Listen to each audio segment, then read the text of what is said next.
Morning, Morning, guys. Jermaine. Morning, Gav. Jay, Morning, good boss. morning. Morning, boss. You okay? Yeah, I'm good. All good. Why are you not here, Jermaine? I thought you would be with us today in the box, smelling amazing. I might have to come down, actually. Looks like it's going to be fun. Nice day for it. Yeah, great day. Jump on the headache up there, you'll be fine, mate. He's not a racing man, I don't think, is he? Oh, fair I'm enough. not. The boss knows I'm not really, and he's getting involved in it, though. Yeah.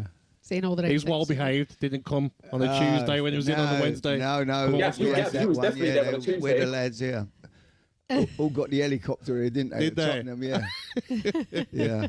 That was Rob. Jermaine, that it's was good Robbie to that have saw you that. on with this. Let's get your thoughts now on your former club. Shall we start with Spurs? It's a bit of a mess. Yeah, I mean, it's obviously it's been a hard watch all season.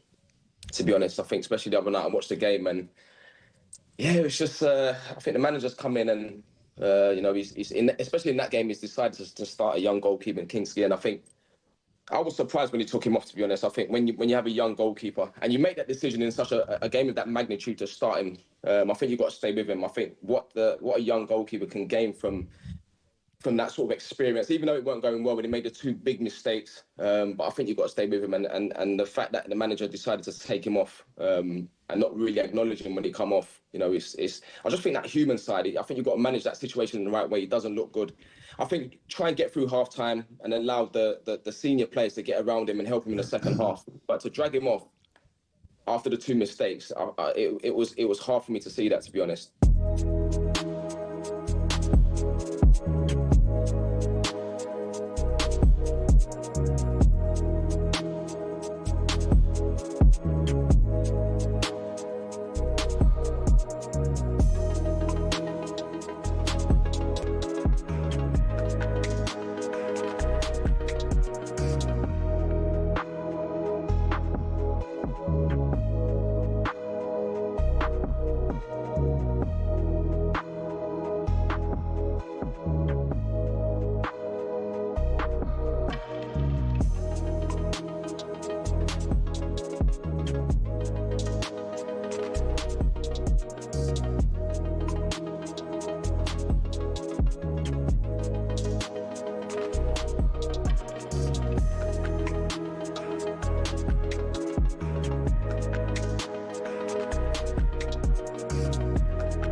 And welcome to the final word with me, Natalie Sawyer, in for Majestic, alongside you know who, of course. It is Alan Pardew. And though it's Sunday afternoon, Pads, or maybe Pards even, Sunday evening, I should say, for once we're not talking about a Spurs defeat.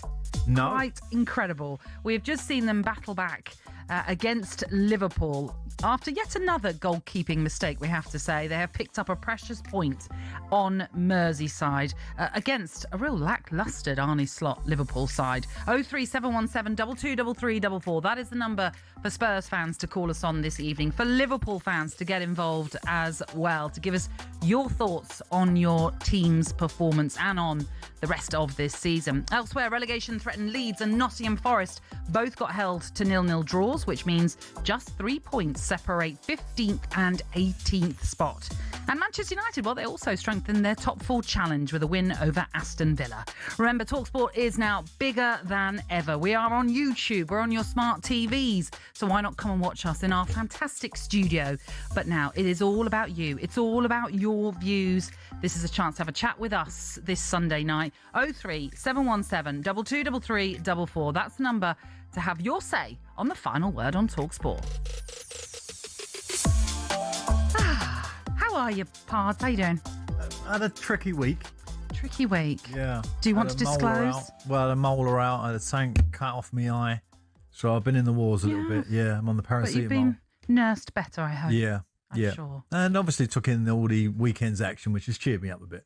Good. That's something that we want to hear about.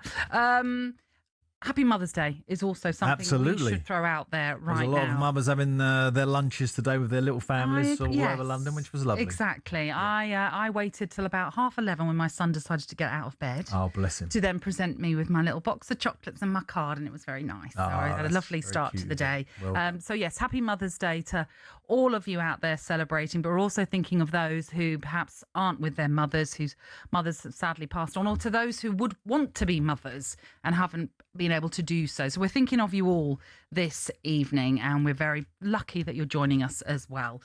But we're going to get straight to the draw at Anfield as Tottenham fought back to win a point at Liverpool. We were watching the game, weren't we? And actually, by the end, I mean, Tottenham, it was end-to-end in parts, but it did feel as though there was a lot of fight in that Tottenham side, something we've not seen for a little while. Yeah, I mean, I did a little bit earlier with Sam and Perry on the show, and I said there's definitely another goal in this game. You could see it. The game was so open for a Premier League game. That's unusual. It's such an important game for Liverpool, obviously Champions League position, Spurs in the relegation zone. To have a game so open, it was almost like you have attack, we have attack. Oh, we've lost it, you've lost it. Oh, well, shall we run back? No, I'm not going to run back as hard this time, etc., etc. And there definitely was a goal coming. Fortunately for Spurs, they got it. And Richarlison, I can't help think might be the player that gets them out of it. You know, really, he's just got that way about him. There's just something about him that he does some strange things. He misses the odd big chance. But he seems to be at the cutting edge of stuff when it matters. And it was a good finish, actually. He'd done a sort of disguise. He was going to put it in the other corner, don't watch the eyes, and scuffed it in the corner nearest the goalie. So it was a good finish. And they showed fight. And if Tudor wants to sort of go to the board and sort of say to him, look, I've got this all under control, that display probably gives him a fair chance of doing that. And does that display dispel some of the rumours of he's getting sacked after this game? Do you think? I genuinely feel that it would be a mistake to make another change personally in the managerial front. When you look at the next 4 games, obviously that was a tough game away. They've got a draw. They got Forest at home, Sunderland away, Brighton at home, Wolves away. Now, if you wanted 4 games in the Premier League that were not particularly taxing compared to what you could have, I would suggest they're okay.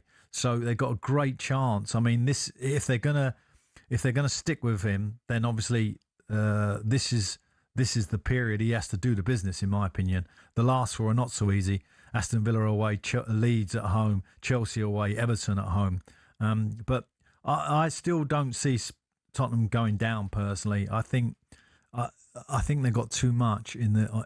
I just do. I just think the games that they've got, the playing staff, although they were very, very short today, they might, the European thing might end, and that might do them a favour. Yeah, absolutely. I mean, obviously they are 5-2 down against Atletico Madrid from that first leg. But you're right to mention the bench and what a worrying scenario that was for Igor Tudor, because they didn't even have their full complement of players that they could have on the bench. Right. They had 2 goalkeepers on the bench, and they all had 3 or so youngsters that some of which had to make their debuts in this game as well. I'm going to throw a scenario at you. Go on. All right. So Tudor's the manager. He's going home from Anfield tonight on the bus, and he's going to be looking at his team for Atletico Madrid. And then he's going to look at his team for Nottingham Forest. He'll do it at the same time. And I wonder what that team will be against Atletico Madrid, because you can't help but think that he might put a weakened team out for that game. I suspect And you wouldn't he blame him will. for that? I personally wouldn't. But, it's one of those scenarios where people were paying lots and lots of money to come and watch that game Wednesday night, and they've paid lots of money for boxes and tickets, etc. And you want your best performance from your team and your best team out there. But, the price is Premiership safety, and that price might be a bigger price to pay. Obviously, we're talking a lot about Tottenham because Tottenham have been the story for so very, very long. But Liverpool were very under par. I think that's fair to say in this one. A few boos, wasn't there? There were, there were a few boos. Which is unusual for Anfield. Very unusual. Yeah, and Arne Slot decided to not start Ekitike, for example. Mo Salah didn't start the game either. You wonder again, is he thinking of that Galatasaray second leg? Potentially, we do not know. But let's bring in a Liverpool fan's perspective, because Jed has rung up this evening to have a word with us. How you doing, Jed? Doing okay, thanks. Yourself? Yeah, we're all right. You were at the game, were you? Yeah, just on my way back now in the car. Yeah. I've seen better Sunday League games. I thought both teams have poor on confidence, and we're both poor football. I thought we were too passive, as always. When we were winning 1-0, I had that feeling that they were going to score, and I knew it'd be Richarlison. I think Slot's subs were wrong. I thought he took Rio off, who was our best player on the day. I thought Waite weren't the best, but he was trying to make stuff happen. He kept Gakpo on again, who's been awful all season. And then, I don't know, just this season, I just think it might be time for him to go. I'm just watching the game now. It's not the same as it has been for years. You're just going in and you're dreading it a bit. Can I ask you a question, Jed? I mean, my experience of going to Anfield and watching Liverpool over the years has been that kind of head of steam that you get up in periods of games where it's just all Liverpool, just battering away, and the opposition just hanging on by the skin of their teeth at times. And sometimes if you can come through that period, you might nick a draw, or you might get something out of the game. Normally, you're going to get beat anyway. But I just seem to be a lack of kind of real commitment to attack. Would you say that's true this year, or was today's game a true reflection of how you've performed all year? Yeah, I'd agree with you there. It's not happening at all this year. We were very passive, we're very slow on the build-up, and the show's just open for something. Like, if we don't blow a team away in the first 10-15 minutes, well, it hasn't happened all season, to be fair, we seem to just be like, oh, it's okay, we'll hold the 1-0, but our defence is leaky, so you can't hold on to a 1-0, and it's just, I don't know, it's just not good being a Liverpool fan at the minute. Like, all right, we're still in 2 cups and we're still 5th, Champions League potentially, but where we was last year to where we are now, the money spent in the summer, it's not good enough. And I've always backed the manager till today, and I was watching him and I was thinking, it's all wrong. Like, I know the tragic loss to Jota in the summer, that could be on the players' minds and stuff, and new players setting in, bedding in, but we're in the business end of the season now, and it doesn't look like there's no fight there. Like this time last year, we were all in open arms. Anfield was bouncing, the team was bouncing. It was a joy to watch. This year, just like a bit. That's how it feels on every game you go into. It's so it's just not happy at the minute. I don't know. Obviously, we're going to keep him till the summer. I understand that. Still got a chance of winning 2 cups, so that's a positive. But I think in the summer, need to be big changes. I think some of these players need to go, and potentially the manager will have to go as well. Wow. Big changes once again then this summer. It's interesting because I don't know if you saw, there was an interview with Caoimhin Kelleher this season where he was speaking about what's happened at Liverpool and how he actually said, maybe this is just a season that you do have to write off because of what happened with Diogo Jota. And Kelleher himself was saying, he couldn't understand what those players are going through every day, going into the training ground, going into the dressing room, knowing that Jota isn't there. And I'm not saying that we should repeatedly use that as an excuse for what is going on at Liverpool, but I think it was just interesting what Kelleher, Jed, had to say about maybe just saying this season is one to just, as I say, write off. Yeah, no, I totally agree with that, Nat, and we're all human, we all suffer grief and we all deal with it in different ways, and that's totally acceptable, and that's fine, but and I understand that. But when you're watching the performances, Al, you being a manager, would you be happy if your team is playing like that, week in, week out? We're just not going. Yeah. You know what I mean? I understand that that could be the case, but it's just very, very poor at the moment. And like the Galatasaray the other day, we were poor again today.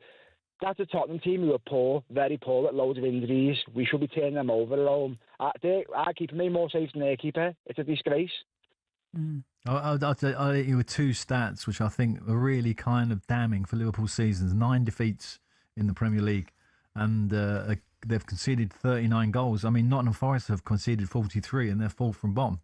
So it just goes to show you that, you know, that is not adding up at all. And you know, for a team of that quality, and he hasn't really had a plethora of injuries. He's had more or less everybody available, apart from Isaac, obviously, who's had the long-term injury. So I think this really has been a season for Slot to go. You know, he come in and it was all wonderful, etc., etc. He really needs to take stock, doesn't he, at the end of this season, because this looks like being one of those write-off seasons at the moment. I still think, personally, and I said it about 2 or 3 weeks ago, that I thought Liverpool were an outside bet and probably one of the favourites for the Champions League.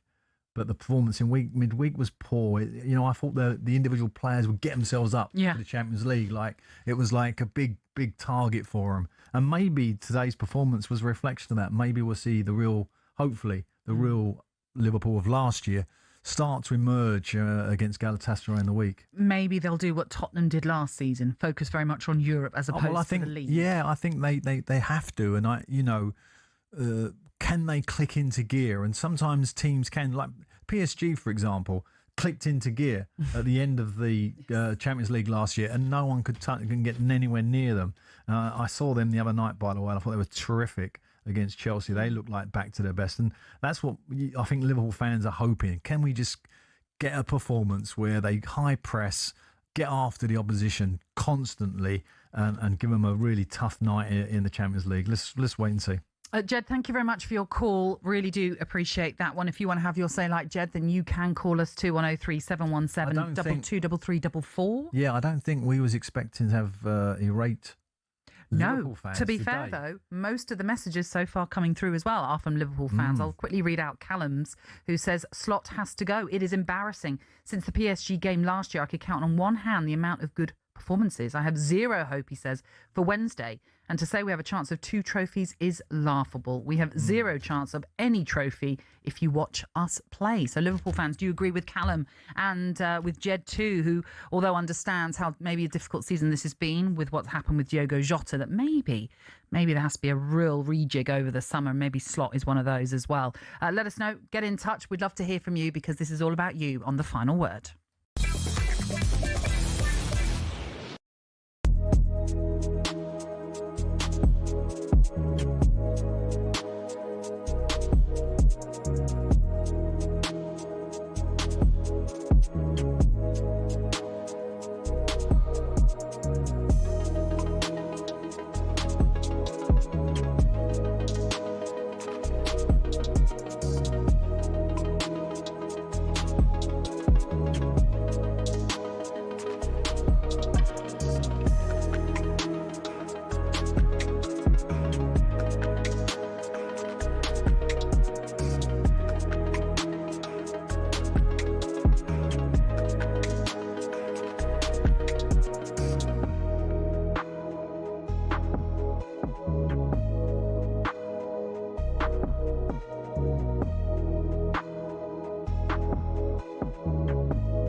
Just a quick word on some of the other stuff that's been doing the rounds this week. Eddie Hearn's been making more noises, discussing the prospect of AJ. We don't even know when he's going to come back and start fighting again, taking on Tyson Fury. I mean, is this just sort of like, I don't know, barroom talk, or is there real feeling behind it? Is there some substance behind the prospect of them meeting finally? I think there's a real thirst for it from everybody involved in being able to make that fight. I think we will be a lot further down the line, obviously, if Anthony hadn't suffered the tragedy that he suffered at the back end of last year. And that's the main thing, really, for me. Him getting his head in the right space to compete, competing for the right reasons, getting himself to a place of peace. I know that he's never ever going to get over what happened to him, but if he can get to a place of peace where he can get back in the ring, he can compete, and if he does want to do that again, then I think the obvious turn would be Tyson Fury. I think it would be really, really sad for this era of boxing and this era of boxing fan, and for both of these guys, because I think they'll look back in years gone after their career that they should have done it. I hope that they can get to a point where they do it, because I still think that it is the biggest fight for two British lads stepping in a British ring. Fingers crossed it happens on British soil, that we can get. Right, the final prediction before I let you go. Who sinks more pints of Guinness over the weekend? You in Dublin or Crookie this afternoon while he's watching the Gold Cup? Oh, that's a killer, that. I think Crookie takes it all. I've been out with Crookie on a couple of occasions, mate, and he is a phenom, isn't he? He knows what he's doing when it comes to sinking pints.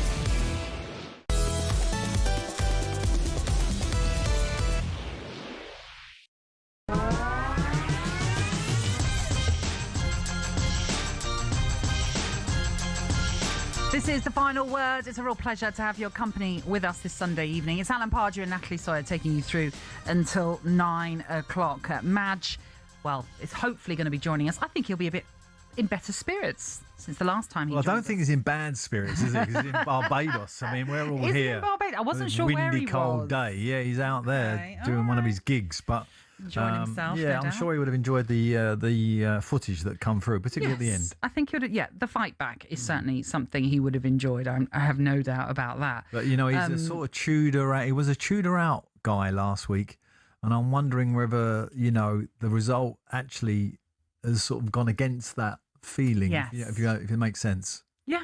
I get what you're saying. Yeah. Really, I suppose a lot of the story out of this result at Anfield is now focusing on Liverpool, and I'm sure Liverpool fans won't need reminding of this, but if you go back to this exact moment this time last year, Liverpool had 73 points and were top of the table. Now they are fourth on 51 points. So it's quite a change in what has happened at Liverpool over the last year. And it's led to a lot of Liverpool fans wanting to have their say. And especially when you consider the last time Liverpool played Tottenham at Anfield, they won 5-1, and that sealed the Premier League title last season. But the change has been quite stark.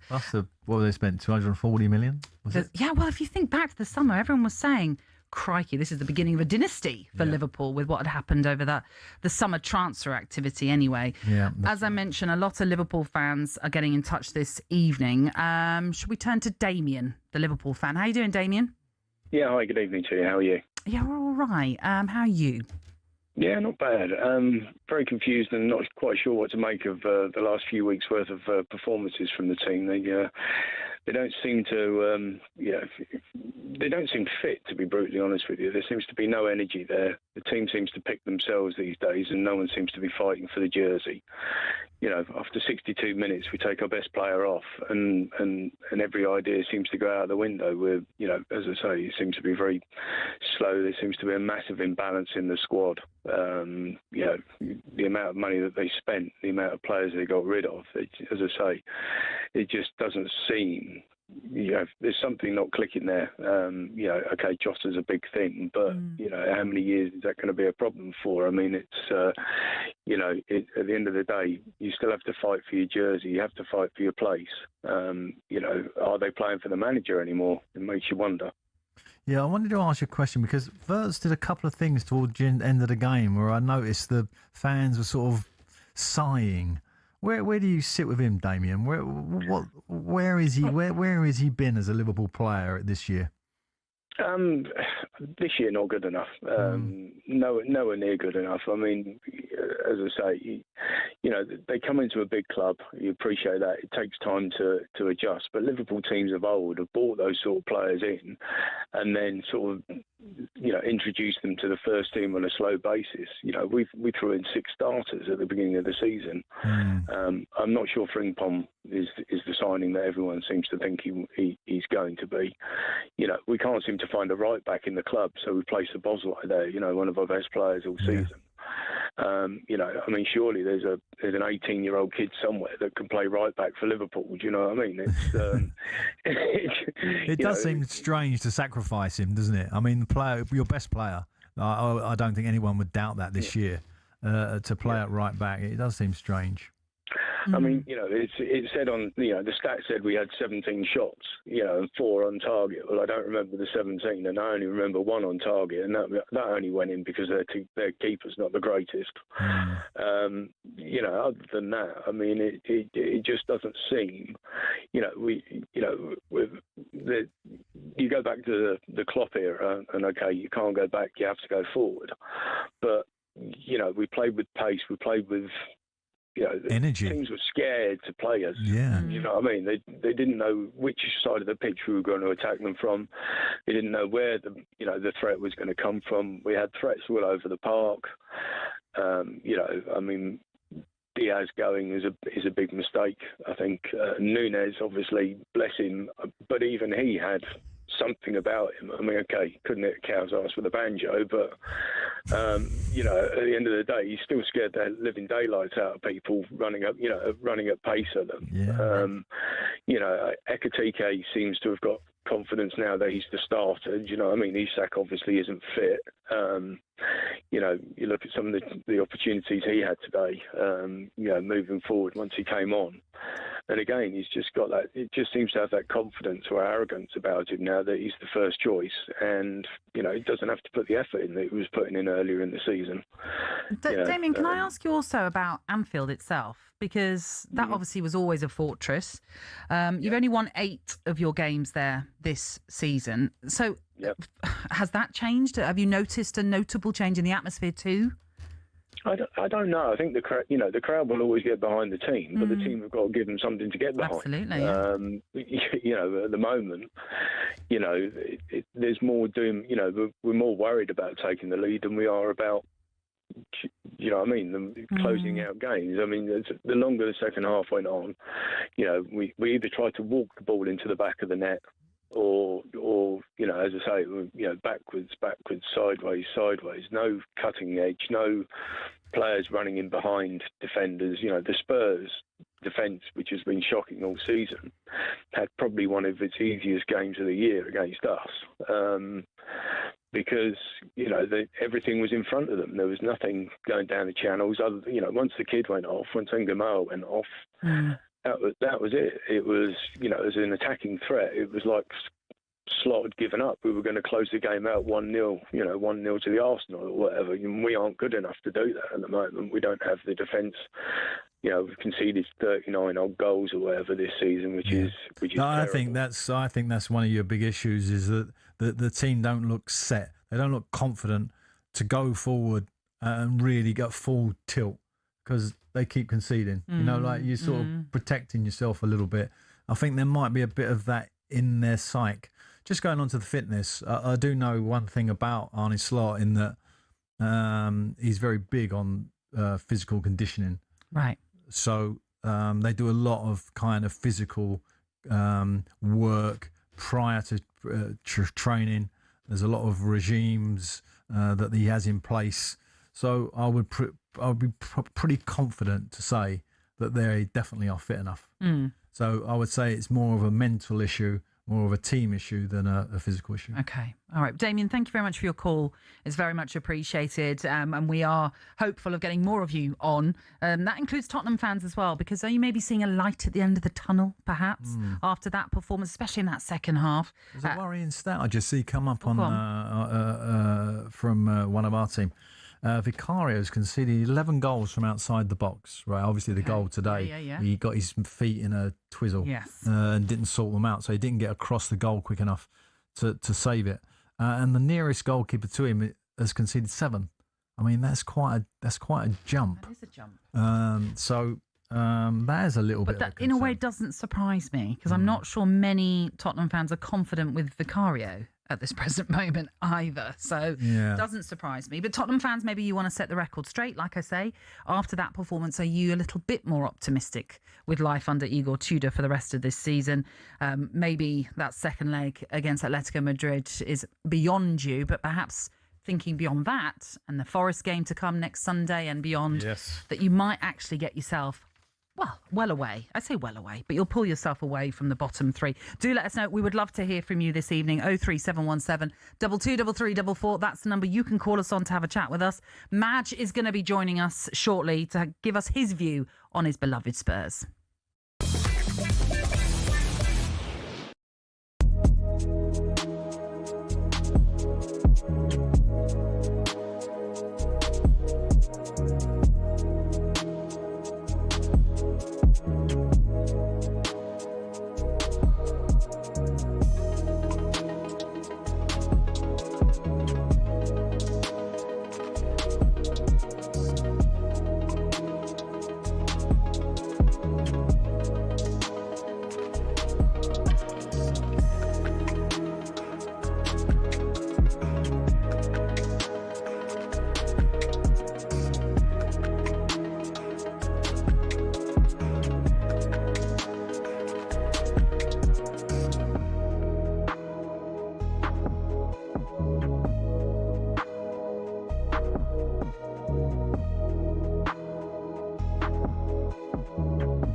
In the past 10 years, on only one occasion has a side been on fewer points than Arsenal at this stage of the season. Leicester City, 63 points at this stage. Arsenal leading the Premier League on 67. Liverpool were also on 67 in 23-24, and they went on and finished third that year. I mean, does the fact that they have got that 7-point gap right now over Manchester City give them a little bit more insulation? Because Leicester didn't have that, did they? No, they didn't. It was. I mean, you can't compare those. You can't compare the seasons. That was just crazy. It was. Yeah, it was. I still can't even believe that it happened now. Really, I find it's fascinating how much stick Arsenal are getting for the style and the set plays and trying to compare previous winners. It doesn't matter. Yeah, but it does. It doesn't. It obviously matter does. To them. It obviously does. Yeah, it doesn't to them, but it obviously does to so many people. But that's just because people don't want Arsenal to win it. That's got nothing to do with the fact that they really care about the style. Are we really looking across the other teams and going, "Wow, what a team"? No, there's not. Oh, they're so good to watch. And going, I would prefer them to be. No, champions. I would say the league as a whole this season has been average. Yes. Yeah, and you can see it's evolving. The stats will tell you it's evolving, especially in an athletic way for these teams. It's much more competitive than it's ever been before. It's not about how you do it, it's about whether you do it.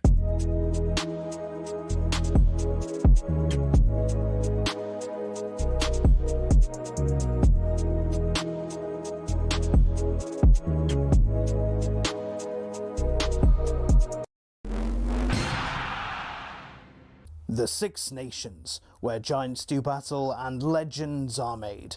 Epic sports which demands an epic voiceover every time. And actually has an interesting story as well.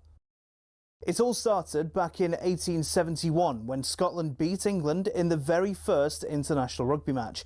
The other home nations were a bit jealous, wanted in on the action, and after England played Wales in 1882, they all decided to hold an annual festival of international rugby, or the Home International Championship, which kicked off a year after. Now, the first decade was dominated by England and Scotland until Wales finally won in 1893 and Ireland a year later. After years of dipping in and out of the championship, France was invited to join full-time in 1910. But because France isn't a home nation, they had to give it a rebrand and settled on the Five Nations. But France were actually kicked out of the tournament in 1931. They were accused of paying players when rugby was still strictly an amateur sport. They had to wait years to be let back in. But after World War II, the Five Nations resumed. Didn't always run smoothly though, like in 1973 when all 5 teams won 2 matches and lost 2 matches. Now, because they didn't do points difference at the time, they just decided that everyone was the champion. It's like trying to keep kids happy, you know, the whole "you're all winners." In the years following, other teams in Europe started to get better at rugby and actually got to a stage where they were regularly beating teams in the Five Nations. In 1997, Italy beat Scotland, France and Ireland home and away. So 2 years later, the Five Nations invited Italy in, creating the Six Nations as we know it. In recent years, there have been calls to expand the tournament further to other European teams. Georgia and Portugal have been prime candidates to join of late. It's also been suggested there could be two tiers with promotion and relegation to promote growth of the sport in Europe. But the existing nations are a bit reluctant. So for now, it looks like the Six Nations, or Six Nations, or say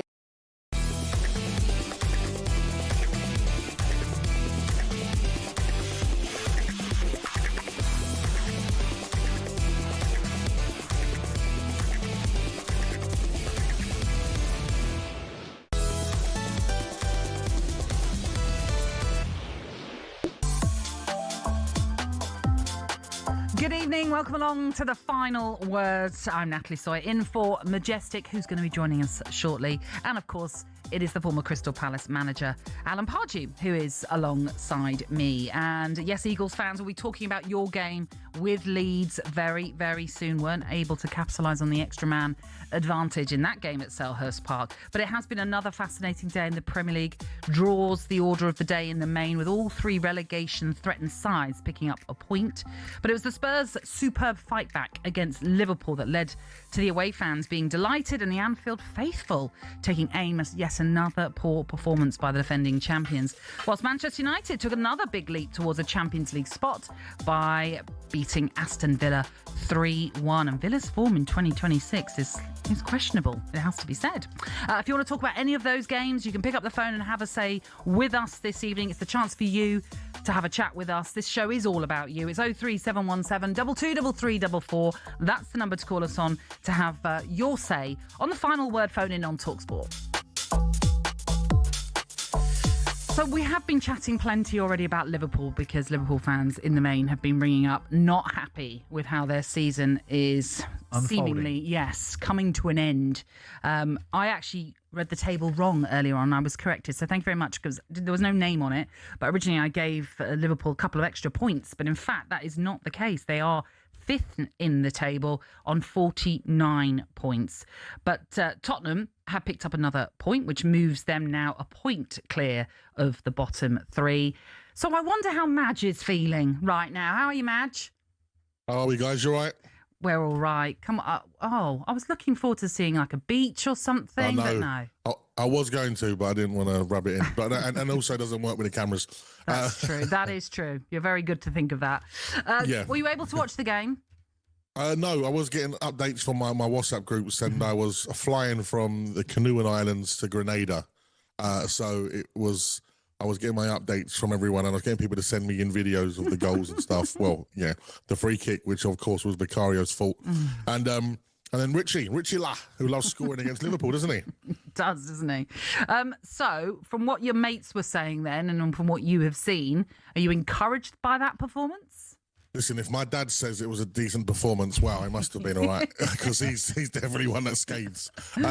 So, yeah, a bit of fight was the word that has been used by a lot of people. And from what I've been seeing from the highlights I watched afterwards, and, you know, obviously, of course, it's not a very good Liverpool side at the moment, is it? They've got their own problems. But in a weekend where people are picking up points, you know, West Ham, what a point they got against Manchester City, Forest, a good point against Fulham. That was such a necessary point, because I think most of us were resigned to the fact that we were going to lose, and that was a free hit, so to speak. The only issue is now is, do they sack Tudor or not? They're not going to sack him after a draw, are they? And I still think a lot of the Spurs fans would have run him out, Pards. Yeah, I guess that was going to be the slight sort of disappointment from your point of view. But, I mean, when you look at the run-ins, you know, when I've got the run-ins in front of me, Madge, I'm sure you've analysed them yourself. Yep. And they all look, you know, like all the teams have got a chance. Yeah, I can't sort of say that you got a better chance than anyone else. No. I just think it's really in the hands of the four teams, and you've got to include Leeds now. So, you know, it's going to be a real fight to the end of the season. And it might come down, West Ham go to Leeds. I've got Leeds at home on the last game of the season, which will be like massive. So yeah, we got Forest, of course. We got Leeds at home as well. Those games they're the really important ones. Forest next Sunday, of course, at the Tottenham Hotspur Stadium.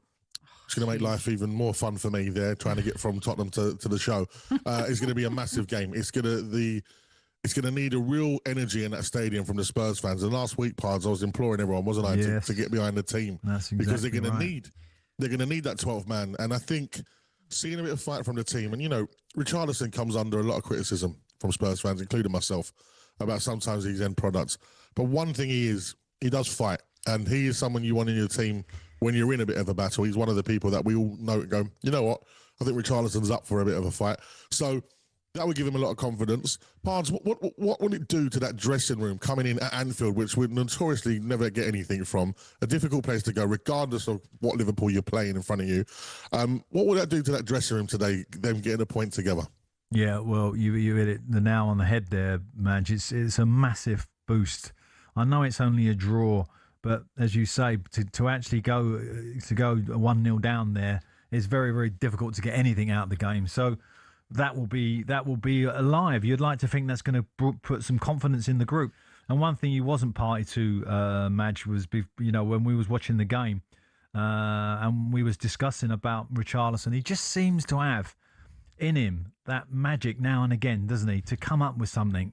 And he is a bit frustrating at times, but I think he might be the one who saves you, because after Forest you got Sunderland away, Brighton at home, and Wolves away. I mean, they had the 4 games, Madge. You can get the job done. Yeah, it'd be nice to see. Of course, obviously in the week, the Atletico Madrid disaster with Kinski. We have such a goalkeeping problem at our club, Natalie. If you look at the free kick today, which is savable for me, and apparently the stat is, and I don't know how correct it is, but 68% of our goals have come from a Vicario mistake. Now, that alone is why we're in a relegation battle. Forget everything else. And I can't imagine how difficult it is, Pards, to have a number one that your team don't trust in. How difficult is that for a team? And does that sap you full of confidence? We're looking at those boys and they're void of confidence when they're seeing the mistake after mistake from, their number one, even the guy that comes in. It can't help, can it? No, it doesn't help. And, after that awful game in Madrid, when obviously Kinski made the errors and then gets substituted, and obviously the media made a big thing about Tudor not acknowledging him as he walked off. And then the goalie, the first team goalie, comes back in today. Again, you got to say that he's at fault for the goal. It's not a great situation, particularly for the defence, to have a goalie that's on edge. So I should think the result will have boosted him, because obviously he hasn't contributed to a defeat. So I think what you'd find is hopefully that the team will rally round that goalie tonight, Vicario, and make him feel a lot better. And I think that's really what players do normally. They like to protect each other with humour or a bit of sarcasm or whatever to try and lift him. Because, as you say, with these next 4 games, Mash, really are your season, aren't they? For the football club. Yeah. And that, I was going to ask you this because he's at your club now. Kelleher is someone I always looked at and thought, you know what, that's someone Spurs should have went for, an Irish international, won the Premier League with Liverpool, always done a great job. What's he been like for you this season? Do you know what? At the start, I always say this about a goalkeeper. I think the goalkeeper is one of the hardest positions to bed in because, you're expected to pull off miracles from the start, basically. But you've got to learn to build a relationship with your defenders. You've got to learn how, everything about the back four, however, if it's a back four, whatever it is, you've got to learn the strengths of everybody around you very, very quickly.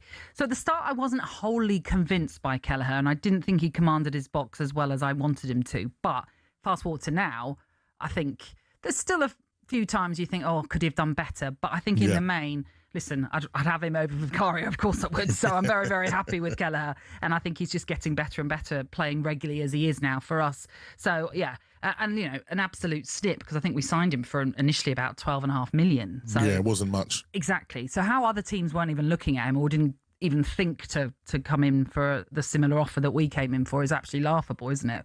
But what I was going to ask you, and I know you don't need reminding of this, but after the weekend's results, Tottenham have the worst home record. And you're talking about the next few games being important, but obviously the Forest game in particular a week today is huge. I still can't understand why your record is as bad as it is at home. You've only won 2 games there all season, one of which was my team. We were terrible when we turned up there. But you weren't great. No, I don't get why it's so bad at the Tottenham Hotspur Stadium.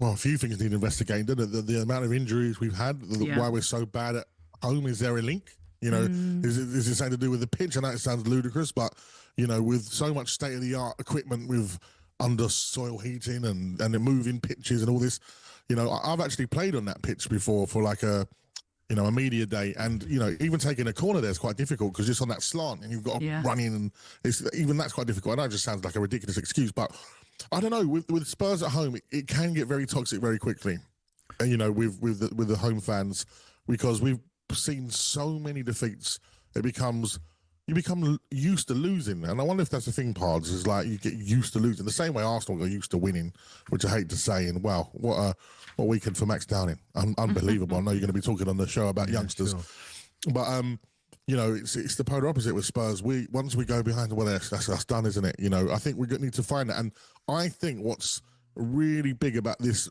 draw at Anfield today, where we don't often get anything from Anfield, and sometimes we're unlucky, whether it's decisions against us or whatever, I think that might give them a little spring in their step to go, you know what, now's the turnaround. I said this before, and I said it to Abby Summers, and Abby keeps going viral every day about Spurs, bless her.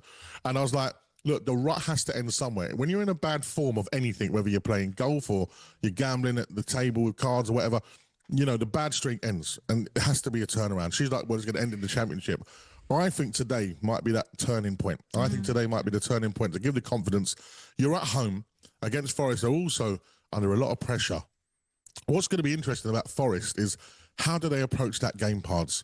They're away from home. I'm sure they'd come here, we'll take a point. Do they set up in a sort of a negative double block, you know, in a low block with the double backs for 4? Like, what do they do? Well, I have to say the manager hasn't won yet, so, you know, he's under a lot of pressure himself. So, you know, you've got 2 teams under, you know, huge pressure. I think, and we're going back to what we talked about last week, Madge, your next 2 home games, I think, you know, that there's that old cliche about, the team has to inspire the crowd and the crowd will then get behind the team, etc. They need to, you know, it feeds onto each other. I think that's to go out the window for the Spurs' next 2 home games. I think you just got to go there and just go, right, we're just back in the team. Yeah. Whatever pass happens, give it to the opposition. Let's just stay with them. Yeah. Because these 2 games are just so important. Financially, it's Armageddon for Tottenham if they go down. So they can't. Football club. No, exactly, for everybody, for the entertainment next year. So it's kind of like if you have to win ugly, you win ugly. It doesn't matter. Yeah. The next 2 home games, they're everything. 100%. They're everything for Spurs fans, and I hope you know, all those websites and all those little podcasts or whatever get together to make that stadium as difficult for Nottingham Forest as possibly it can, and for Brighton, you know, 2 weeks later. Let's hope I get out of there early enough to do the show next week. Otherwise, Nat, you're going to be in again. Yeah, I mean, you'll be here. Don't you worry. I know you'll be here. We'll send your car, Madge. Don't worry. It's just nice to talk to you after a positive result for a change when it comes to Spurs. Right? That's for sure. Do you know what? Matt in the gallery was like, Madge, you should leave the country more often. They seem to do all right when you leave. Well, you benefit for it as well because you get to go to nice places. Can I ask you a quick question? What's happening out there? What's going on? God, it's been like planes, trains, and automobiles for me here. I feel like the big man, John Candy, in that film, right? Because I flew into where did I fly into? Barbados. Then I had to fly on this little small plane to the Canoan Islands, and then was on a 2-hour boat trip ride to a private island where I'm doing this private gig tonight, where they've just taken over an island and they've just put a stage there. It's crazy. It's surreal to say the least. I'm alive and kicking. Do you know what? I think Pards and I have got up-to-date passports if you ever need us to join you sometime. Sounds delicious. Sounds lovely. That's it. The final word from the Caribbean. Don't tease us. Sounds amazing. But listen, enjoy tonight. Sounds absolutely fantastic. Yeah, I'm looking forward to it. Have a great show, guys. Lovely to have you on as always, Madge. Give my regards to Mr. Gutter. David Guetta. Oh, he's part of it as well. Yeah, oh, he's lovely. out there. I Gosh. know. I've got the inside Hobnobbing, track. isn't he? Hobnobbing with all the stars is our Madge. Hopefully, as he says, he will be back next week and may well be talking about a positive result once more. Have you for Spurs. ever hired an island for a birthday bash? All the time, man. I do it all the time. I'm such a showbiz The Isle of girl. Dogs. Good, yeah, exactly that. Dogs. By the way, we're always welcome for you to join us. So if you want to have your Say Spurs fans, just like Madge has, or Liverpool fans, perhaps you are feeling. I think really... Madge was stretching it a little bit about talking about the pitch. I had to let that go, but now I'm like, no, I've got to bring him back about that. No, Okay. no, All we can't. We're not having that. Okay. Well, we'll see what happens next weekend, then you can bring it up with I'll him. tell you what was a problem though: the pitch at Atletico Madrid Stadium. Okay, yeah. That was a problem because everyone was falling over in that game, and and I think the surface. I was hearing some reports that sometimes when you play on a newly laid surface, it doesn't bed.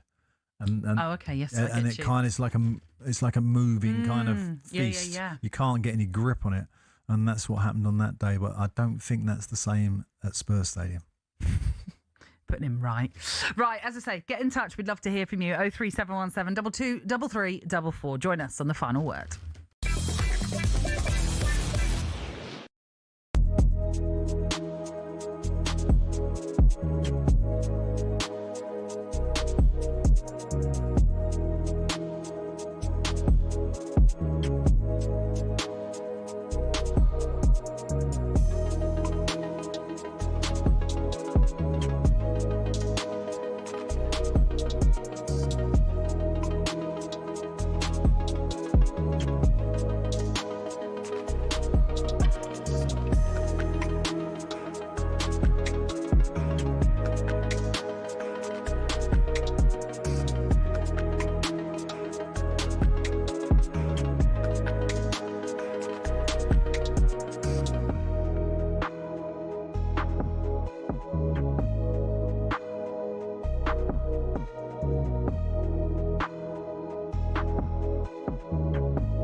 Isn't it strange that we get 6 sides that every single English side went through? Newcastle were the only side that had to qualify via the playoff system. Yeah. But not one English side in the Premier League. And we like to think that we are. And I think there is a bit of arrogance. I do subscribe to that point of view. But is there something in the fact that maybe the Premier League is so demanding? So, for example, right, PSG this weekend have had their game cancelled to play Chelsea so that they have the rest between that they played last night and the next time they're going to play is against Chelsea on Tuesday. Look, I don't see us turning it around at all, but we play Newcastle on Saturday. The league is demanding, or is that me just kind of making excuses for the Premier League? No. Do you know what? Also, you got to look at this. So I understand what you're saying. You're not making excuses for the Premier League, but the Premier League might need to start working with the football clubs. How's that going to work? League. Well, Liga 1 done it. They moved games, cancelled the game to fit it into the PSG schedule to make it easier on the players. Yeah, but here's the problem. Because they want to retain the Champions League. Yes. It's a prestige trophy. Of course. So if your league has got...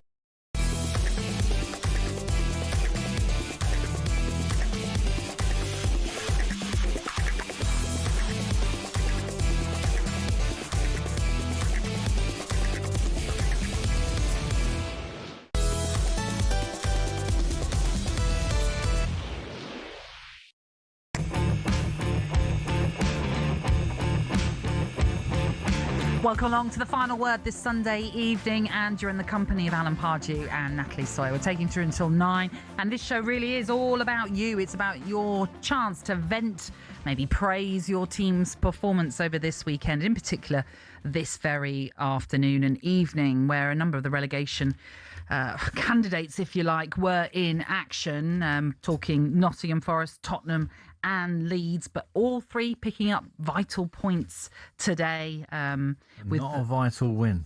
No vital wins. You're absolutely right. But still, when you add in West Ham as well, yesterday getting a point, we're seeing a bit of fight, which is what all these fans want to be seeing. But it's fair to say Liverpool fans are not particularly happy. We had this message in a little while ago from Ant, who said it's just so pedestrian from Liverpool. There are no legs, there's no pace, there's no pressing. It's so frustrating to watch. You compare to the Klopp teams, well, it's just like night and day. It's a terrible performance that didn't even deserve a point, Alan. Yeah, I've got to be honest, you know, for a lot of teams in the Premier League, the high press seems to have gone off the agenda. And therefore, we're getting a lot of games where teams are just sort of funneling back to a sort of three-quarter position, I would call it. Right. Which is sort of just over the halfway line, the forwards are, and letting you have the possession. And I can't understand why more teams are not taking risks and playing more of a high-press situation.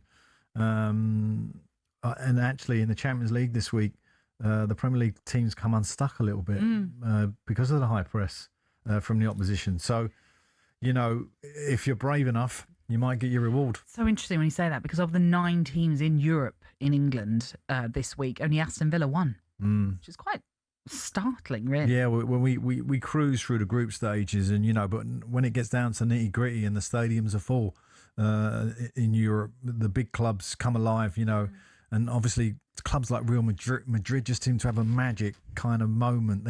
It's sort of magical for them in Champions League nights, and something happens. But the high press put a lot of I'm not sure if the Premier League teams were, because we're not getting a lot of it in the Premier League, it caught them out a little bit. Yeah. But we're good at adjusting, and I still think we could turn a few of these results around this week. I'm not sure about Atletico Madrid and Spurs, though. I think that is a banker And the bet. same for PSG, Chelsea. PSG. I think that's a bit tough, because they're such a good team, PSG. Yeah, very much so. Can't give them a 3-0 lead, can you? No, you can't. But Liverpool, well, it's only 1-0 down to Galatasaray. Yeah, I think Liverpool will make it. I do, personally. Well, let's speak to another Liverpool fan, Joseph, who's rung us this evening. How are you doing, Joseph? I'm all right. Are you okay? Yeah, we're all right, actually. And you sound pretty chirpy, considering how today's game went. It's hard to know what to say or where to start the rant, because I think there's that much wrong.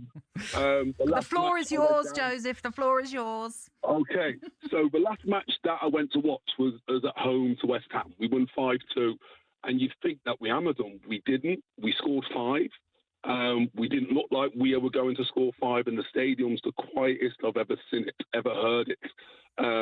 There's no belief within the fans that Slot is the man. I have been Slot out since probably about November. Wow. Okay. He doesn't work for me. He's too pedestrian, and we can sit here and argue that anybody after Klopp's going to be a step down. But Slot came in, and I don't know if you remember, guys, first match of last season, we were 1-0 down, and he made a substitution at half-time, and then we went on to win the game. And I thought, this dude tactically, he's got it. Like, that is ruthless. You don't really see that a lot. And ever since then, he makes substitutions too late, doesn't make them at all. Like today, he's brought on Salah. Salah's done nothing all year. He is God, don't get me wrong. But what's he done this year? We can't keep bringing him on. We can't still think that he's the dude who's going to save us. I just don't know what we are. Are we a pressing team? Are we a possession team? Are we a counter-attacking team? Are we what are we? We just don't have a clear identity. I don't know how you guys see it, but I just feel like we're all over the place. It certainly looked like that today, Joseph, didn't it? I mean, you know, particularly, I can't remember a Liverpool team making so many errors in passing situations where they've got time. Usually they're so clinical because the quality of the technical quality of the individual players. So that's a bit of an issue. So whether there's a confidence problem, I don't know. But when you're talking about tactically the setup of the team, I do have an issue with the way Slot's setting them up, because I agree with you. I just don't think there's enough energy. I don't think there's enough pressing. I think he could easily put a team out there that could press the life out of Spurs for sure, but they didn't. And it'll be interesting to see his approach, obviously, this week. It's been a taxing week. Obviously, he had a tough game in the week. No, it has. But I mean, I'm very much like, so there's 4 of us that normally go down to the game, and I'm a guy. I played semi-pro, so I never got to the dizzy heights of U-Parts. Yeah, but I'm very, very much like, when you get to that level, Premier League level, the players are doing what the manager is telling them to do. And if you don't do it, you're not in the team. Yeah. And I just see it, and I just think it's time and time again. It becomes really, really frustrating. The number of unforced errors is crazy. Yeah. There was, I don't know if you remember the match, but I think it's like the 88th minute. Katike has gone on a break, and he's just got to slide the ball into Chiesa, just in front of him, and Chiesa has a clear shot, but he plays it just behind him. And these sort of things have been happening all season. And you just think, I'm like just thinking that Slot's not the man to manage the team, because I really believe that Liverpool have got the best squad in the Premier League. And I don't think that I'm being biased. I just think that they have the sum of all parts. But he's not the man to make us tick. He ain't the man that's going to give us the fire. You know what I mean? To actually put the belief within the players. I think he's got about 11 players that he believes in, and the rest of them just fall by the wayside. Gakpo, Salah, Kirkez, all these have been way off the boil all year, but they keep on getting a start. And it's like, if I was Chiesa, if I was Rio, if I was Robertson, if I was other players in that team, I'd be thinking, you're not the guy that's making us go up 10%. You're making us become a person who's going down by 10%. And I'm just a bit confused by him. And I personally don't think we're going to beat Galatasaray on Wednesday. Okay. Tuesday. I really, really don't. It's sad. It's sad. It's sad. It's sad. It's sad. Well, listen, Joseph, I hope that's sort of helped, a cathartic experience talking about Liverpool there with us. Thank you for calling in. Very articulate. He was. He's got to the point of what he thought. Absolutely. And a lot of, what he's saying there is reflected in some of the performances, isn't it? There's no doubt about that. It's just not been the Liverpool we kind of expect. No, very much so. But Wednesday night is the night when Anfield hosts Liverpool against Galatasaray, and it's only 1-0 down that Liverpool are in that game. You can see them turning that one around, but they have to turn up, obviously.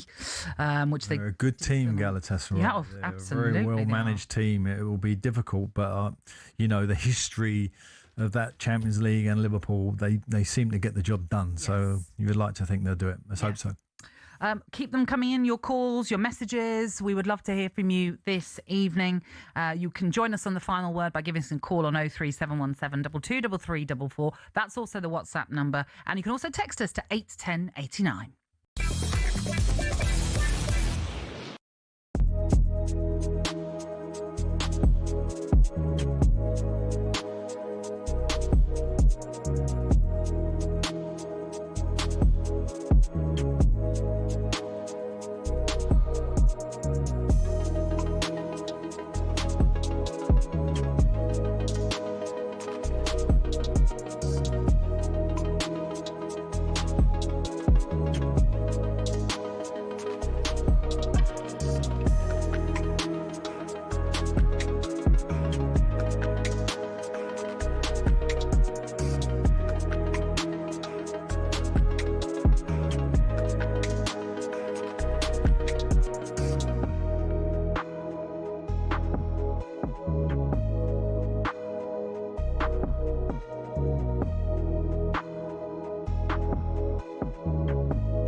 If you're taking out form right now, it has to be Harvey Barnes. Yeah. I mean, every time he steps on the pitch, I don't think he's going to score. He's so powerful and so quick. When he runs, it's almost like, oh my goodness, you're not catching him. Yeah. And that's where Thomas Tuchel, because I mentioned Barnes, Gordon, Rashford, Foden. You then got Palmer. I'm talking about attacking 10 attacking options. Yeah. You've got Palmer, Saka, Madueke, Bowen, Bellingham can play 10. Rodgers can play left. Yeah. I mean, there are going to be some big names on that list that don't go. Yeah, but annoyingly, out of all of those players, none of them are really smashing it at the moment. Rodgers maybe is doing pretty well. Bellingham's been out injured. Yeah. Nothing from Foden. No, Cole Palmer's gone a little bit cold. Yeah. Saka's not, obviously the numbers haven't been there. Madueke's in and out. But isn't that bizarre? If we were doing this World Cup a year ago, we'd be buzzing with those players. But and as I said, Barnesy. Barnesy, giving the old John Barnesy Barnesy. Yeah, Harvey Barnes. He's right now he's probably in the best form out of all of them. On the left hand side, Rashford was on the bench last night, right? Yeah. Who starts for England on the left for you out of those two, Rashford and? Oh, Rashford would be first because Rashford for England's been good. He does. Yeah. Does that matter? It's a good point you make. Does that matter? If you're really good for England, but you're not doing it at club level, and some players are like that. Danny Welbeck was a prime example of that. Okay.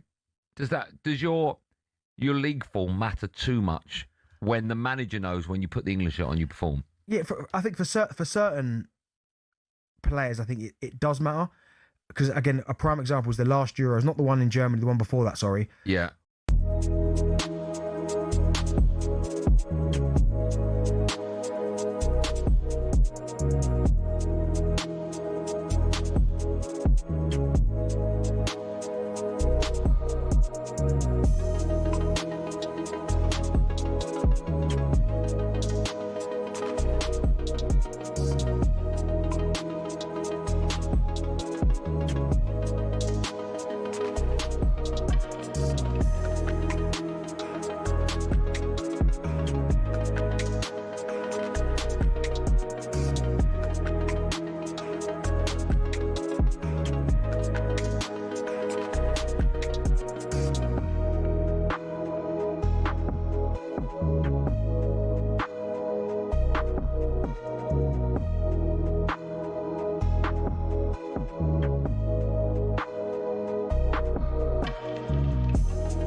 Good evening. This is the final words on talkSPORT, the show where you can have your say on your team's result. And we are very much at this present moment focusing on that draw at Anfield as Tottenham fought back to pick up a point at Liverpool. Richarlison scoring it late on to earn the point after Dominic Szoboszlai's free kick gave Liverpool the lead in the first half. It means that Liverpool remain fifth. They're on 49 points, so a couple of points off fourth place Aston Villa. And as for Tottenham, they now move on to 30 points, which means they're just 1 point clear of West Ham, who are in the 18th spot in the relegation zone. And when you think about what's coming up over the next few weeks when it comes to the fixtures and the relegation run, and I mean, there's no bigger game next week, really, next Sunday, apart from the League Cup final, that is, when Tottenham take on Nottingham Forest with them it's being two outstanding games, because obviously that cup final is going to be massive. It's the two best teams in the country at each other for the League Cup, and then Nottingham Forest and Spurs to fight it out over a relegation. And weirdly, well, not weirdly, but as a sort of going forward, I always say 10 wins keeps you in the division. Now, Leeds have 7 wins, Tottenham have 7 wins, Nottingham Forest have 7 wins, West Ham have 7 wins. So there you go, 3 to win. And I know you're a big fan of goal difference as another indicator. Yeah. And you would look at Tottenham's -7, which is considerably better than Forest's, than West Ham's as well. So does that give them essentially an extra point? Yeah, it gives them an extra point, but also there's an extra confidence in that. Yeah. That you're not conceding as that many as the opposition, and you're scoring more. So it gives you that sort of cushion that more results are going to come your way. I mean, you're -19, what West Ham have, and -15. Yeah. Nottingham Forest. It would suggest that it's out of them too. But obviously Leeds have, unfortunately, with a little bit of loss of form, are now sort of creeping into it. And I'm pretty guessing that most Leeds fans pretty confident that they won't be in that position. But you've always got one eye over the shoulder at 32 points.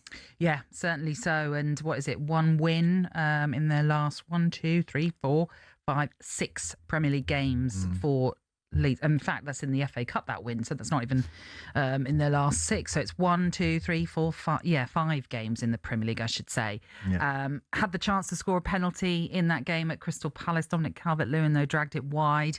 Then they went down to 10 men, and Palace couldn't take advantage of that in the second half.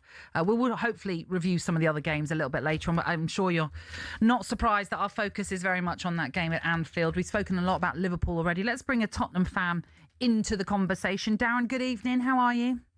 Good evening. I'm good, thank you. And you? Yeah, we're all right, thank you. So let's talk about the performance and how encouraged you are by what you saw today at Anfield.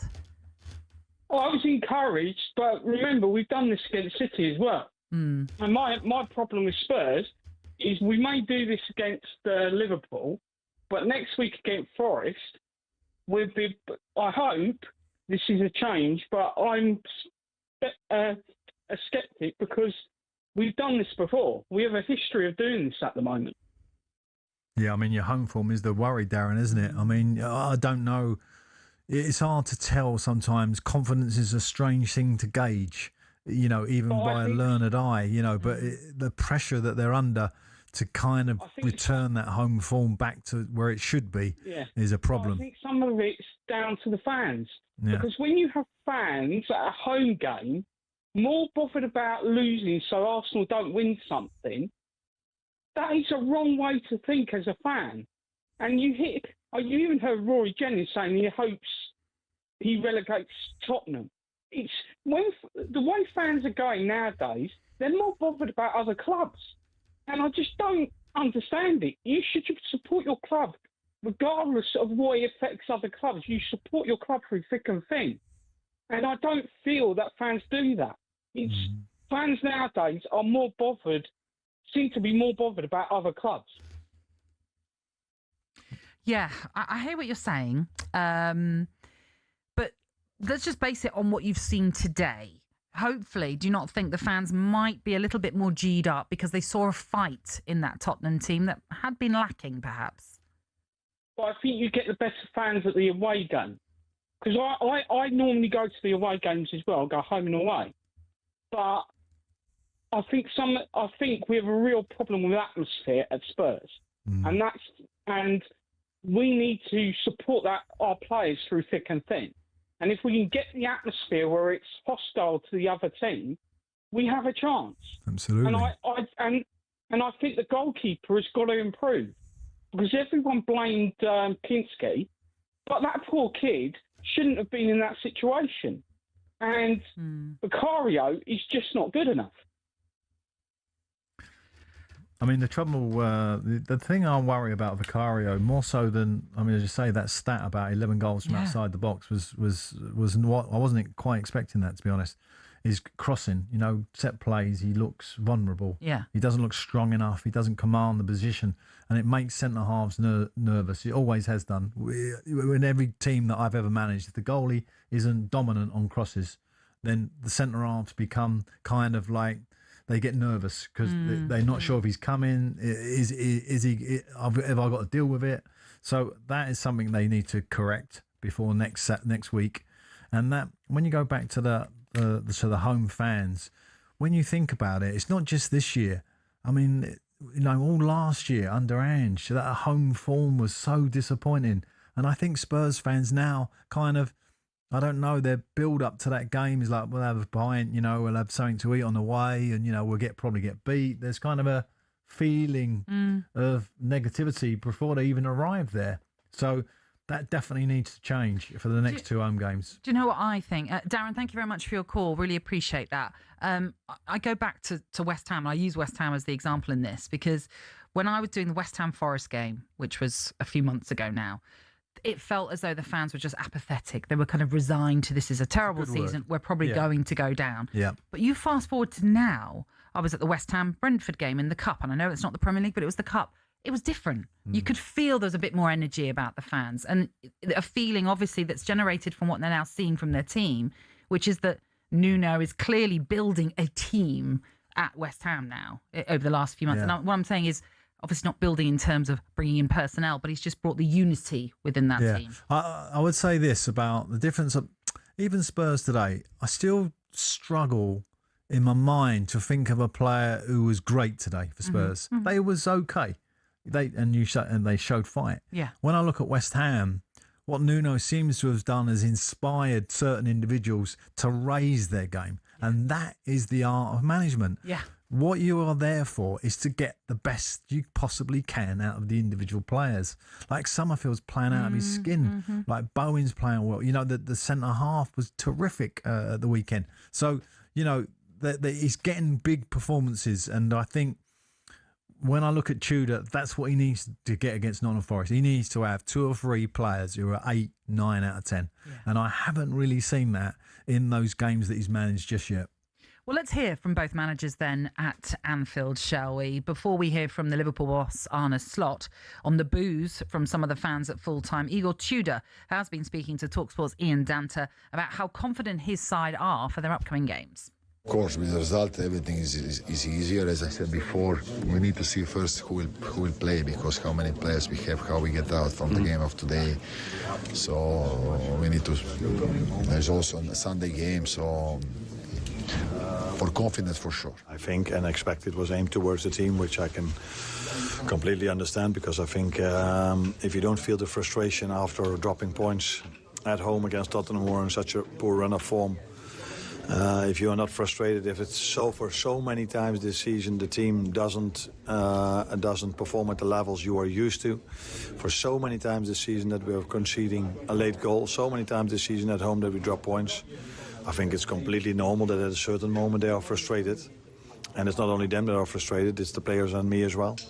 And so yeah, I don't know, but I can understand completely if they were frustrated by us dropping points today. Yeah. Dropping points again today, he says, after taking the lead early on in the game. Then Tottenham he had a few frustrated in there, didn't he? I think about 3 or 4 of those he used. Yes. But I think I was a bit surprised when that game got to about 75 minutes and you're 1-0 up. I don't care where you are in the league table. You make sure that you got a sound footing as a team, because you're leading the game. Mm-hmm, you're not going to give the opposition any kind of hope that they can get back in. And then you like to think you could get something on the counter. Yeah. But they wasn't really set up like that. When they didn't really defend their lead. They was like always looking to try and get a second goal, and the game was getting open. And I mean, that's what you don't want that as the home team. You know, you want to consistently have attacks for sure, but you want to pen the opposition in. But they didn't do that.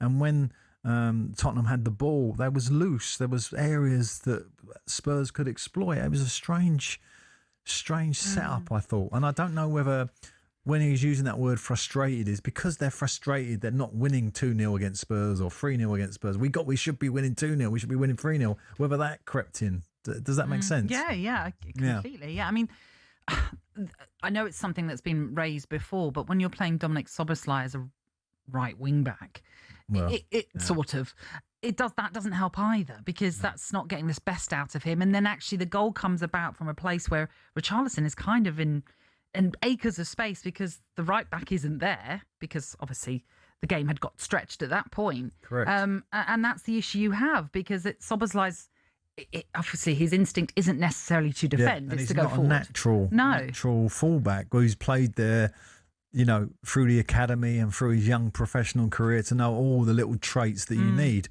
to seal a victory. I mean, the defence seals the victory. That's your job. Hopefully, to make sure that the opposition don't score, don't get a chance, and that you score a goal or 2 or 3 or 4 or whatever. So I can understand why Slot is very frustrated this evening. They're frustrated. If you're frustrated, you can join us and vent. We'd love to hear from you. 03717 2233 44. That's the number to call us on, where you can also WhatsApp us and text us to 81089. We are all going to do our best to look over the other games as well that took place today. Vital points picked up for the teams at the bottom end of the table. This is the final word.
on this week's Inside Liverpool, winger Jermaine Pennant gave some of his own stats on Slot after hearing about the Dutchman winning 62 of those 100 in charge. We've lost to Galatasaray twice without scoring a goal. They finished 20th in the league phase. We've lost both to Man City and Man United at Anfield. We've lost 4-1 to PSV. Then the next game after that, 3-0 to Forest at home, both games at Anfield. We've failed to beat Leeds twice this season. We've failed to beat all 3 promoted teams at Anfield. We've lost 3 times to Crystal Palace this season. Lost to Wolves, Brentford, and Bournemouth away. Now, I don't know who you blame for that. I don't know if you blame the players or the manager, but hearing that is absolutely shocking. As current Premier League champions, that is dreadful. Jermaine Pennant there on Inside Reds. And if you want to watch the latest Inside series, all the episodes are available on talkSPORT's YouTube channel. That's all thanks to BetMGM 18+ Big.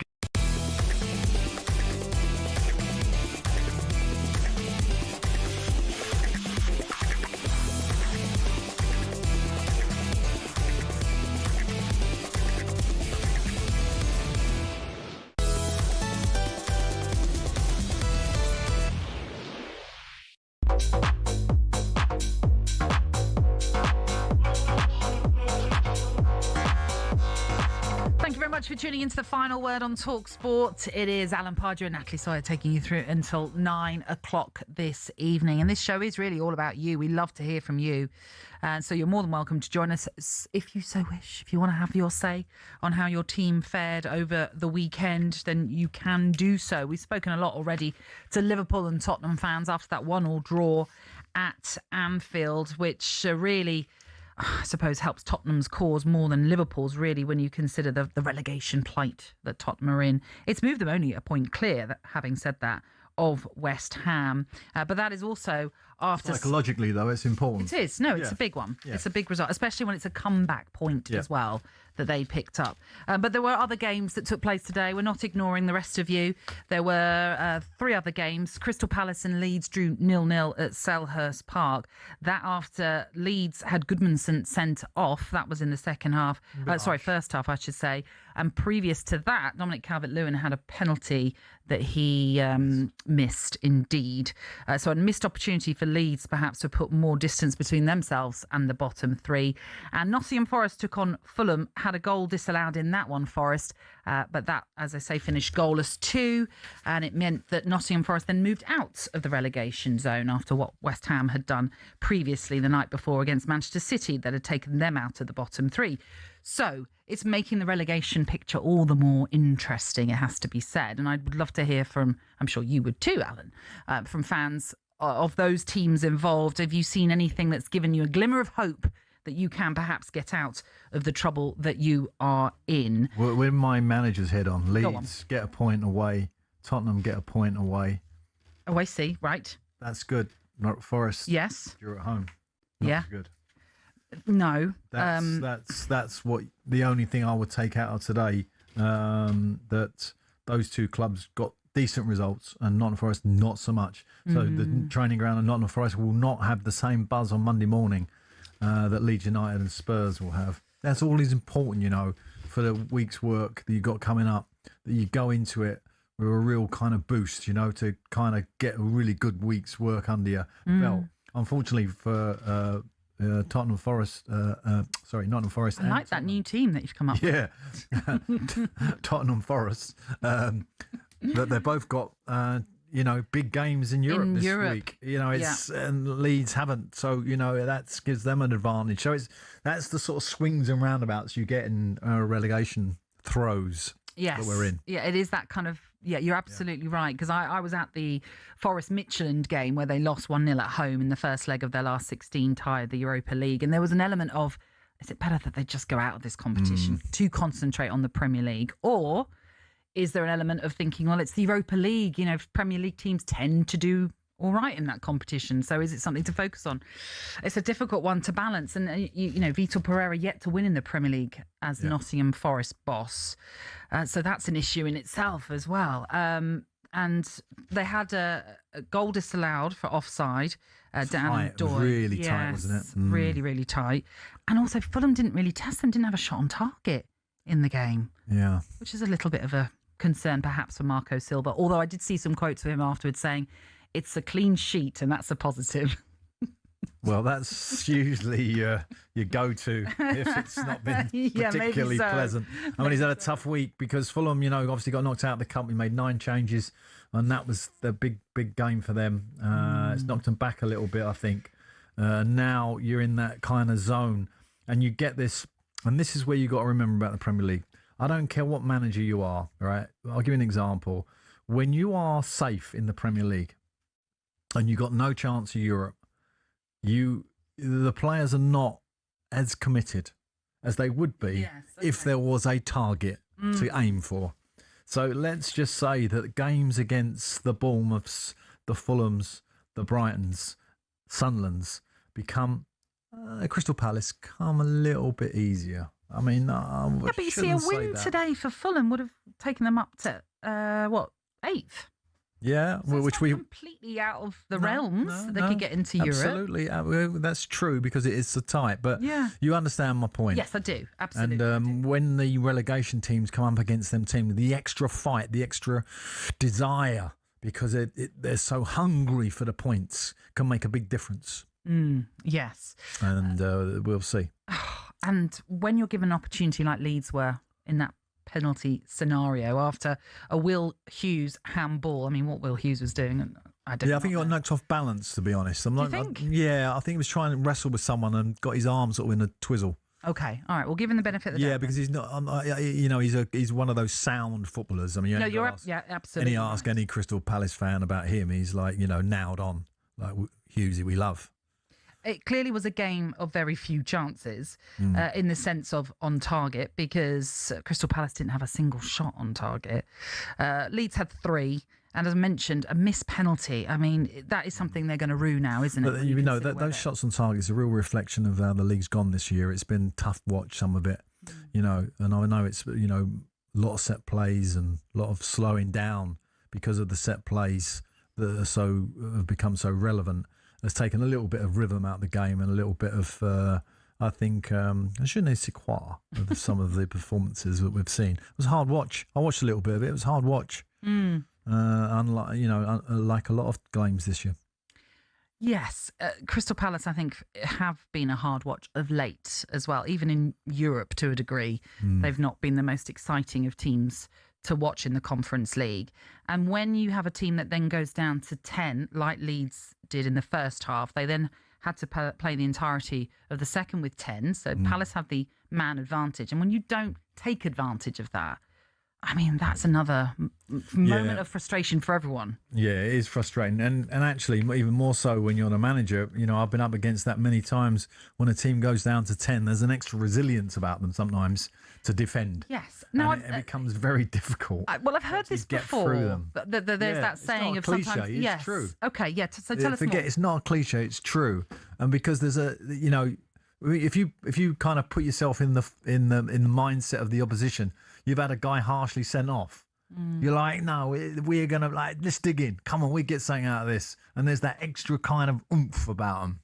And I see them celebrating at the end, Leeds, like it was a win with their fans. Okay. Because actually it would have felt like a win.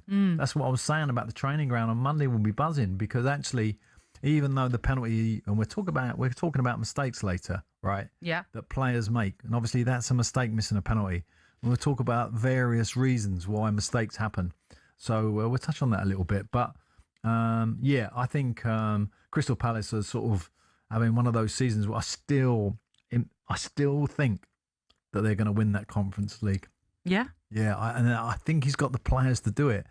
And obviously, they're not really showing it though. No, they aren't. But at the same token, you could say that about Liverpool, and I was sort of saying about them in the Champions League. That can they get it together?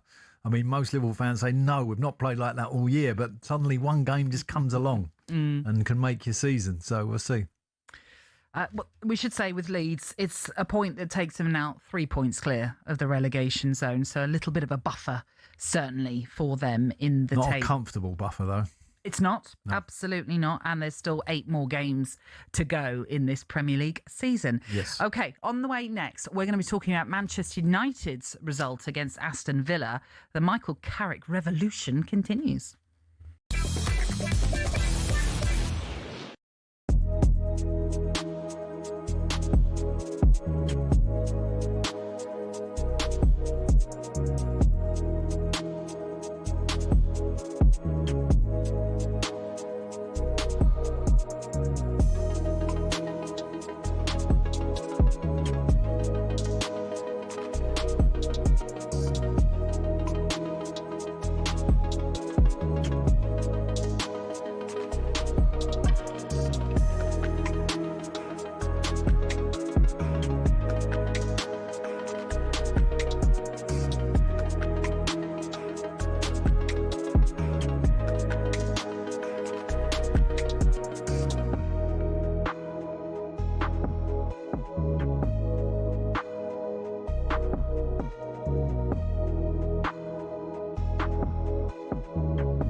Tottenham Hotspur have delayed season ticket renewals, which normally open by the 15th of March until the end of the season. A statement read this to season ticket holders yesterday: "We recognise the seriousness of the current league position, and following discussions with our fan advisory board and the Tottenham Hotspur Supporters Trust, we can confirm the renewal window for 2026-27 will now remain open for an extended period until Sunday, the 7th of June. And this is because, of course, the relegation is a real threat now, and even the club are recognising that that could be a possibility. This comes as talkSPORT understands that Igor Tudor has already alienated much of the Spurs squad. His treatment of goalkeeper Antonin Kinski during Tuesday night's hammering at Atletico Madrid did not go down with the dressing room. First of all, Crook, why don't you tell us, because you're the inside man here, what you understand the state of play to be? I think a lot of the senior Spurs players, if you like, already have big reservations about Igor Tudor and his man management, and those were only exasperated by what happened with Kinski. I thought it was quite pointed. Jed Spence was also not acknowledged by his manager when he went off and came back and made a very public display of shaking his hand. So I think this is an appointment that is unravelling very quickly. I believe that conversations have taken place already between Spurs and potential other managers. Sean Dyche has been mentioned in the last 72 hours or so, but I think he would want a long-term contract, not a deal until the end of the season. There was even talk of Ange Postecoglou possibly being asked to... Formula One. It's a sport often seen as insular and elitist, but it's seen a meteoric rise under its owners Liberty Media, not only in popularity and viewership, but in the ability to almost print money. From greater access to more races, here's how it happened. For decades, Formula One was owned and run by one man, Bernie Ecclestone. He was old school, someone who thought the sport itself was enough, and there was no need for all this modern marketing and social media nonsense. But in 2016, Ecclestone agreed to sell his baby to American group Liberty Media. It cost Liberty Media $4.4 billion, and they quickly got to work. We got an F1 app almost immediately, and teams were allowed to show us more from behind the scenes. One of Liberty's most important deals was with Netflix, which in 2019 brought us Drive to Survive. The effect? An almost 70% rise in viewership for races in the US alone. It's massively benefited Formula One online too, with a rise from 7.8 million followers across its social media platforms in 2016 to around 50 million today. New eyes are on the sport too, with F1's own subscription TV channel, which people can watch anywhere in the world. But the main market they've tapped into is the US. There's now 3 races there a year, in Texas, Miami and Las Vegas, and an American-branded team, Cadillac, getting involved in the sport too. More races seems to be the direction of travel. A street circuit in Madrid's being welcomed onto the calendar, while conversations around a Grand Prix in Africa have ramped up in the last few years. More big events could be in the offing too, after the massive F1 75 season launch event in London in 2025. 7.5 million people tuned in to watch it live across the social media channels, and that doesn't include the viewing figures for where it was broadcast on TV in certain countries. It seems Liberty will do whatever they can to grow the F1 brand. Their efforts have been worthwhile too, with Forbes valuing the sport at $17.1 billion back in 2023, almost 4 times more than what they bought it for in 2016. Not bad, considering it's seen as a sport where people just drive around in circles.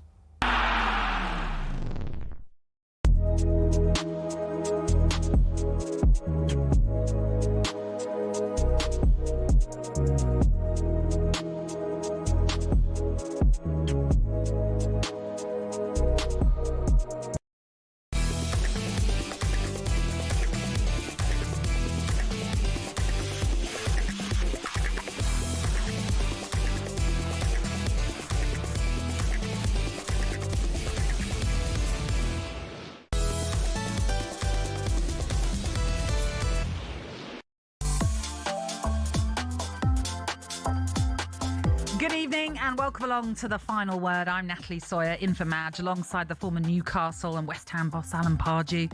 Right now, we are the only place on national radio taking your football calls, so keep them coming in to us on 03717 22 3344. Soon we're going to be talking about a certain teenager who is lighting up the Premier League and when huddles go wrong. But now it's time for the quiz, because I know loads of you probably are now tuning in for the final hour. That is clearly more exciting than the finish to the Six Nations. Of course it is. It is the Mystery Footballer Song Quiz. It is simple to play, as all you need to do is tell us which famous footballer is linked to these 3 songs. Remember, it can be the clubs he played for that are the clues within the songs, or maybe an historic moment in that player's career. So, DJ Kitch, drop the song montage, please. Drop. Job, but he wants to be a paperback writer. Paperback writer. I wanna hold her tight. Get teenage kicks right through the night. Too many broken hearts in the world. There's too many dreams can be broken. You like that one? Oh, Jason Donovan. One of my very early crushes, I have to say. Jason. He was amazing when he was in Neighbours, and then obviously had this wonderful singing career as well. I absolutely loved Jason Donovan. Jason and the Amazing Technicolor Dreamcoat. I saw him. Yeah, in he had a little go in Oh, that, didn't he? It was very good. Very good. As was Philip Schofield when he did it, I must say. But yes, those are our clues. Do you know who this mystery player is? I've got a good idea. Okay, all right. Just to remind you then, it was the Beatles with Paperback Writer. Interesting. Then you had the Undertones with Teenage Kicks, and then Jason Donovan's Too Many Broken Hearts. Should I give the extra clue you've given on here, Ross? With regards to that last song, the player made his England debut against Australia at Upton Park. So that's why Jason Donovan has been thrown into the mix. Well, that's ridiculously easy now. Oh, is it? Well, I just can't believe he's thrown that clue out there. All right. Well, There we let's go. see. Let's see if the messages come flooding in. If you think you know then who the mystery player is, you can text us to 81089, or you can WhatsApp us for free on 03717 223344. Who was that mystery player? And we'll let you know a little bit later on in the final hour of this show. Now, one game we haven't spoken about, Pards, is, of course, the game at Old Trafford. Manchester United taking on Aston Villa. A game in which all the goals happened in the second half. Manchester United took the lead only through Casemiro, only for Ross Barkley to level things up. But then after that, Cunha and Šeško then sealed the deal for Manchester United to win 3-1 to strengthen their place in the Champions League spots then. It means they are third in the table on 54 points, which is 5 points better off than Liverpool, 6 better than Chelsea as well. And when you consider when Michael Carrick took over, they were 11 points behind Aston Villa. They're now ahead of them. Incredible run. It has been a turnaround. Yeah. And I was thinking about the hierarchy at Manchester United and Michael Carrick, because Michael Carrick has come in with this interim tag as manager. He was prepared to do that, put himself at risk. He's delivered the goods. He's more than delivered the goods, by the way, because if someone had told me he would have been on this sort of run, I would have said no chance, not with that team. but he's turned it around. He's got them assembled in a tactical formation that works for the individual players. They're breaking records. I mean, today there was a record broke. Bruno Fernandes, indeed, has now surpassed David Beckham for the most assists as a Manchester United player, even in a single season. He's set up 16 goals. Yeah. And it wasn't. I can go back to this show 14 months ago when we used to get Man United fans calling in saying they want him gone, don't want him to be captain. He's this, he's that. Just goes to show you when the balance of the team is better suited to a great player like him, that he'll start doing the numbers, which he has. But I wonder what the thinking is at Manchester United, Jim Ratcliffe and the board, right? Because do you want a manager? Let's go and get the greatest manager that's out there. A manager's going to bring a philosophy for us, something new, something we can build on and win Champions Leagues again. Or do you go the Chelsea model and just go, well, let's just go with a successful manager, and if he isn't, and Michael Carrick's being successful, until he isn't successful, then we just get another new one. Yeah, so there are some Premier League clubs who work like that, and I wonder if Man United might just do that, because it makes sense to me to just keep Michael Carrick. I mean, what more do you want? He's doing the job. Mm-hmm. He isn't in charge of the transfer policy, although he'll be part of it. So that will be the same for any manager who comes in. So, okay, that's staying the same. You got a little bit of input from him. The players obviously respect him. He's obviously getting the performances and he's obviously getting the victories. So my view and my advice to them as a board would be keep Michael Carrick. As in, not interim, he should be permanent manager, is what you're saying. Yeah. Mm-hmm. Until he goes on such a run, I don't know, an 8-game run where he doesn't win, and get rid of him, get another manager. No, and I'm being realistic about that, because financially it makes a lot of sense. They have spent something like £30 million getting rid of two managers, the last two managers, and here's Michael Carrick, who actually has cost them zero, i.e. in terms of a fee to come in. They're obviously paying him a wage, probably a lot less than the two managers who have just gone. So and Jim Ratcliffe's all about saving money, so it makes a lot of business sense, as well as football sense, to keep him. And what's also football sense from Michael Carrick is he seems to be playing players in their right position. That's my point. That's what I'm saying. He's getting above average performances from the individuals. The team is producing performances, so you've got a hand-in-hand situation here. Individual players look better in the system that he's got. You're winning games, but nothing against. That's a good result today, Aston Villa. I know they're on, you could say, a tricky run. You still got to beat them 3-1. I mean, that's still a big result. So, and the points total and what he's done since he's been there. Genuinely, I think he's got a great chance at a job, and I just hope it continues to the end of the year. Well, let's speak to some Manchester United fans and see what they think. Ryan joins us this evening. How you doing, Ryan? Hi, all good. How are you? Yeah, we're very, very good. Thank you. And you must be pretty happy with how things are going now under Michael Carrick. Yeah, things are really going amazing. Under Amrin towards the end, it was looking like the season was a total write-off, and for Carrick to come in and get 7 wins from 9 is absolutely massive. And we're playing some good football as well. Back to the United way. Yeah, and my history of going to Manchester United as a manager and as a player is that the pressure from the crowd combined with the quality of the team makes it almost impossible to win at times. Yeah. And they're beginning to show that kind of unity between the fans and the team going forward, and that's a difficult thing to. That's not always something that happens quite. We've had a lot of managers, Ryan, haven't we? Recent managers where that combination hasn't been there between the team and the crowd. Yeah, it is. And under Carrick, you hear the crowd chanting his name. It feels like he understands the United fans, whereas previous managers haven't. So that connection was just never really there. Whereas now you can feel there's a lot of positivity in the crowd, and you can hear the fans are fully behind the players. There's way less negativity. And I think one thing as well I sort of sense now is as a fan of another team in the Premier League, is there would have been a time under Ruben Amorim, I think, that a lot of teams would have thought we can go to Old Trafford and get something.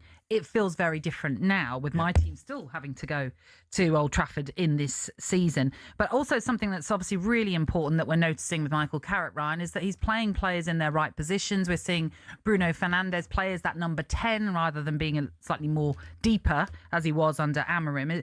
That's a massive plus, isn't it? Oh, yeah. I mean, when you see Bruno in that 10, it's, for me, I've watched a lot of United games. That was the best individual performance I've seen from a United player at the stadium.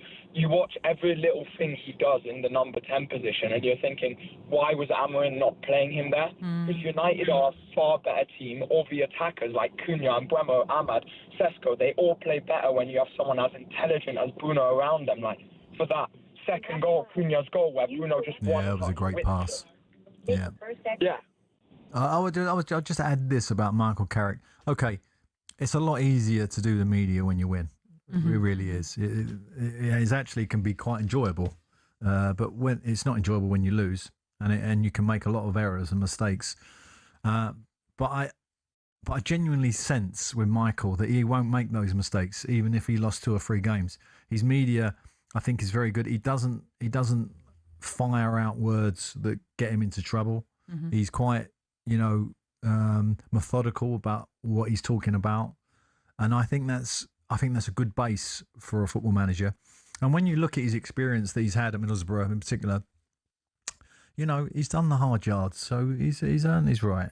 I'm not his agent, by the way, but sure about that? No, but I genuinely think that they should really consider.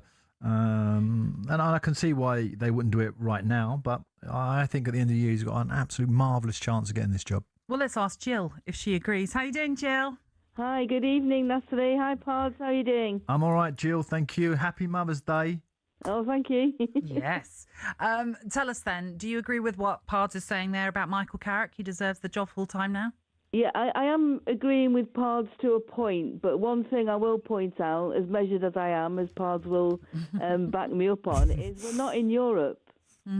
Yeah. Oh, yeah, of course. And also, to be the end of the season, we look at it again, and I do agree. I think Carrick has come in. He's very measured. He's very calm with the media in the press conferences, but we are winning, and we are playing well, and we are playing players in the right positions. Bruno today was outstanding. I've got a comment to make about Casemiro. I thought Casemiro was also brilliant. And a question for Pards is, I know he said he's going, but would you give him an extension? Because that experience, if we stay in the position we're in Europe, will be absolutely vital. Yeah, well, you got a good point there, Jill, because as you say, if it looks like you're going to get Champions League football on the form that you're on, then suddenly the squad needs to be bigger, and Casemiro will be a great addition to that, because obviously you can pick and choose these games. Yeah. I think that's a conversation that they could possibly have. You don't, obviously we're not party to Casemiro's personal feelings. He might just want to go home or go and live Spain or wherever he wants to set roots. But I definitely think his performances this year have been a marked contrast to some of the performances he gave under Amorim, where he didn't look well, I wouldn't say, he just looked unsettled, didn't he? But now he looks a lot happier. Everyone looks happier. Yes. And suddenly they look very, very different players. But the other thing as well, of course, that announcement about Casemiro leaving happened in January, and it wasn't long after Michael Carrick took over. Yeah. So those conversations obviously were taking place when Amorim was there. Yeah. And you do wonder if, as you are suggesting there, Jill, could he be persuaded to stay on now that he's having a better time of it? Well, boards are always kind of, they can always be triggered by fans, So, Jill, if you want to start a movement to keep Casemiro, that's what you need to do. And the board, I'm pretty sure, will follow. I actually, Jill, sorry, go on, Jill. I'm saying I'm on it. There we go. Of course you are, Jill. You've started it already. Yeah, we started on talkSPORT today. Wonderful. Thanks, Jill. Thank you for calling in. I actually think there were Manchester United fans. It's not often that talkSPORT gets a fan ringing, wanting to keep a player. Desperately, who's at that age who wants to leave. I think there were some fans, though, from what I read of the reports, that actually were asking for Casemiro to stay after that performance today and recent performances as well. Yeah. And, you look at the likes of certain teams like a Chelsea who, on paper with their young squad aren't doing badly in the table, 6th obviously, but you would expect that be sort of par for Chelsea, I suppose. But we always talk about, they're lacking someone like a Thiago Silva, who they used to have in defence, and to have someone of Just that some sort of guiding experience, I think a lot of Chelsea ex-players, fans and supporters of the club would actually like to see them, even within their model, bring in an experienced player just to guide that group. That whole scenario yesterday, when they did the circle and the referee planted himself in the middle, what was all that about? I just found that really bizarre. It was very odd. Very bizarre. Very odd. And something we probably should talk about, and maybe this would involve Aston Villa. We've got to talk about Aston Villa and what's happening with them. Yeah. So Villa fans, be fascinating to hear from you as well on what you made of today's game, of recent performances, the fact that you're still in a good position, don't get me wrong, but actually the stats don't read very well for Aston Villa. What was it that I was reading? Unai Emery's side have accrued fewer points than bottom club Wolves since the turn. I have a theory a little bit about that, because when you have a manager and he strikes it as a manager, and I've got to be honest, I think I was a little bit like it as well. When you're an intense manager, when you're like on top of your team and you're pushing and you're pushing, you're pushing. Sometimes I think you can wear them out a little bit, And there's a period where you wear them out. They come back to you. Because obviously, is it more of a mental fatigue? Yeah, I do. I think it's like he's pushing for the same thing, and he never stops driving. on the sideline. No, you can tell. You can just tell you're looking at him, and I think that sometimes you need a rest. Yes. And it's. I think that's where they are a little bit. Are you saying that some of them are like, oh, come on, international break, just come quick, please? Yeah, a week away with the England team. Exactly. Yeah. But that was Villa's 9th defeat of the season at Old Trafford. So Villa fans, if you want to have your say, please do join us. 03717 22 33 44. Have your say on the final word.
Morning, guys.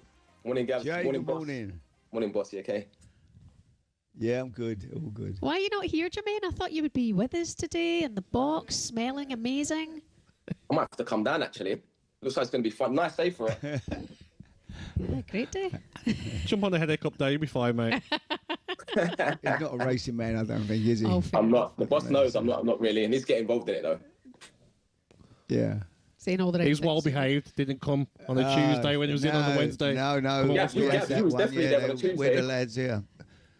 All got the helicopter here, didn't they? Did they? Tottenham, yeah. Yeah. That was Rob, Jermaine, that it's was good to have you on with this.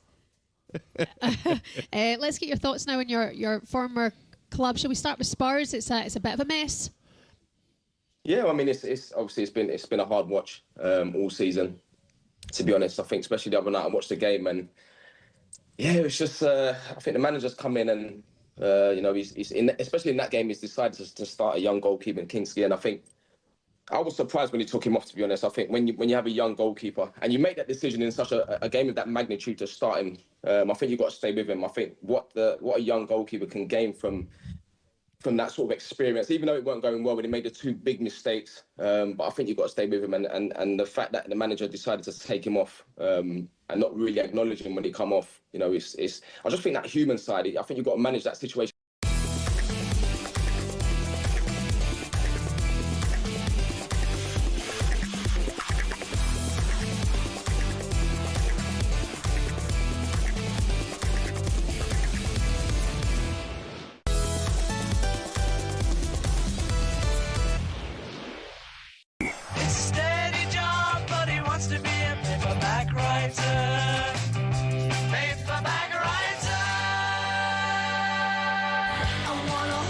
wanna hold you tight.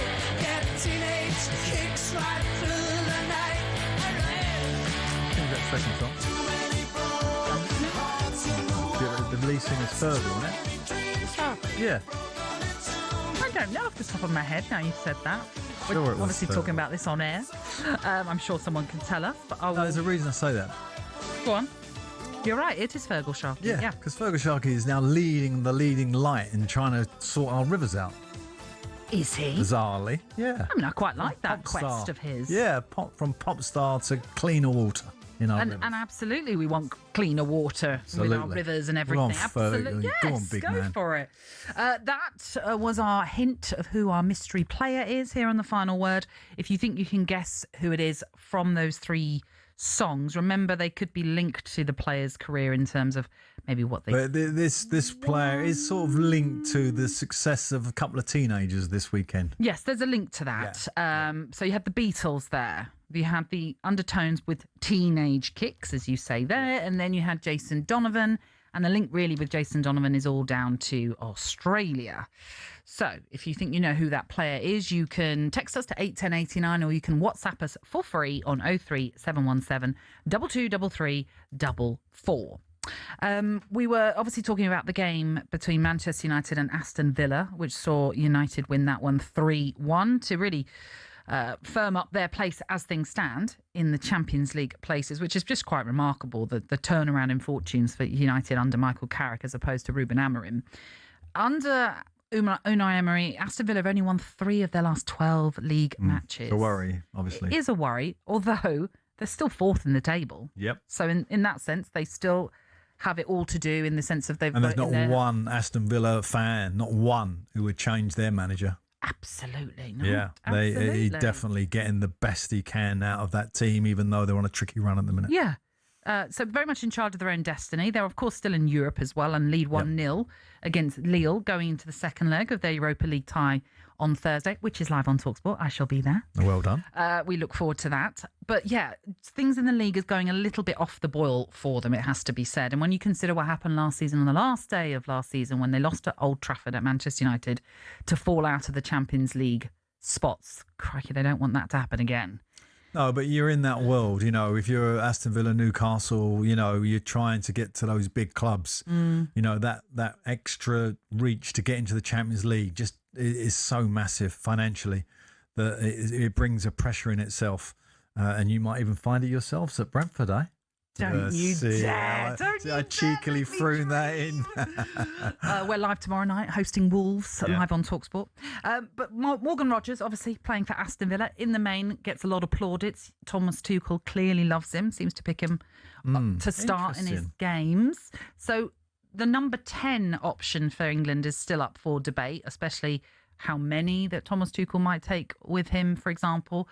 Who do you think is it the front runner? Well, it's sort of toed and froed. And Rodgers today actually played wide, you know, of the 3 up front, he played on the right. So he didn't play in the number 10 shirt. It's interesting because he looked nailed on about 6 weeks ago that he was going to be the number 10. Bellingham will go back to number 8 maybe. Bellingham is injured, so he isn't playing. Real Madrid put in one of their best performances with him in the stand. So that's where he is at the moment. Eze's obviously getting a start now at Arsenal on a regular basis. So he's on, you know, he's in the frame. Foden isn't getting a game. And Palmer is like looking to me like maybe the one who's just at the moment edging to be in the front. Sort of got his nose in front. In my opinion, yeah. Because when I see him now, I thought he was a bit weird when they did that circle and he was staring at the ref. It makes me laugh. He does those strange moments. But he's playing. He's forward passing. His ability to kind of manoeuvre the ball to create an offensive situation is absolutely outstanding. But it's a great competition that's going to run for another 8-9 games or maybe even more in the Champions League positions. Rodgers, Palmer, Bellingham, Eze, Foden. It's a great situation. Well, obviously Thomas Tuchel's going to be naming his England squad for these March internationals next week. I don't know which day it's on. I should know, but I don't. It'll be interesting to see who is in that, because that might be a big, obviously, indicator of the World Cup squad. There'll still be a number of players that can make their way into it, some that might actually play their way out of it. But was the last squad when he didn't take Bellingham because he had the injury. Was that Yes, the last I think squad? that's right. I And think he that's looks like we're going to get that same scenario, because I'm pretty sure Real Madrid won't want him to go, and if he's close to fitness or. So it looks like he might not get picked even, and Foden. Bellingham was in the squad last time. Yeah, I think it was the squad before, wasn't Yes, there was certainly. Yes, there Yeah. was one where he declared himself fit, but he still didn't get picked. Yeah, if I remember rightly. it? Yeah, something like that. And if you look, something like that. Yeah, no, I say that because it, for me, if that player makes himself available, I pick him. Yes, because I think he's that important to England. I mean, he is an outstanding player. I mean, he might not be. With the injuries he's had this year, I still think he's got time to get his form right back to where it should be. Well, of all the players you've named there in that last squad in November, it was Palmer that missed out. Obviously, he's had injury issues, hasn't he, this season? But he was the one that wasn't picked. And I can't remember if he was injured in November, so forgive me for that. But Eze was in there, Foden was in there, Bellingham and Rodgers were also named. Could he take 4? Is that realistic? Well, of course, you've got the option where Palmer can play on one of the sides and sort of come inside, and Rodgers can do that too. Eze has done that for Palace and for Arsenal. So, I think they've all got a great chance of going. Phil Foden's the one who really got to get back in that team, hasn't he? At Manchester, and at the moment, he's not getting a look in. I mean, doesn't that make more sense that you pick players that are more versatile, that aren't just restricted to this is how I play and I only play in this role? Yeah, well, it's always helpful, I guess, if you can play sort of 2 or 3 positions. But when you're trying to win a World Cup, sometimes it evolves itself. I can think of World Cup campaigns where England have just kind of evolved. I remember the Peter Beardsley, Gary Lineker team that just kind of evolved for Bobby Robson, and then the 1966 England winning team, Jimmy Reeves obviously didn't start. So it kind of evolves. It's not necessarily what you might perceive as the best trio at the top of the pitch, or 4 of them, or whichever setup that you're going to do. So we'll see. But I think at the moment it's interesting that Rodgers is a little bit out of form. Bellingham is injured. Eze is in a bit of form. Yeah. Palmer's in a bit of form. Foden obviously is in any form because he can't get a game. So interesting how that's all kind of evolving. Yes, and really only we're talking a couple of months until that final squad has to be named. Absolutely, it's not far down, away. so, yeah, Thomas will start getting the butterflies soon. I'm sure, absolutely. Yes. There's so much more to come in the final half hour of the show. We'll, of course, reveal the mystery football player. Plus, we'll talk about the title race and a whole host of things as well here on The Final Word.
Just so typical. So nonsensical.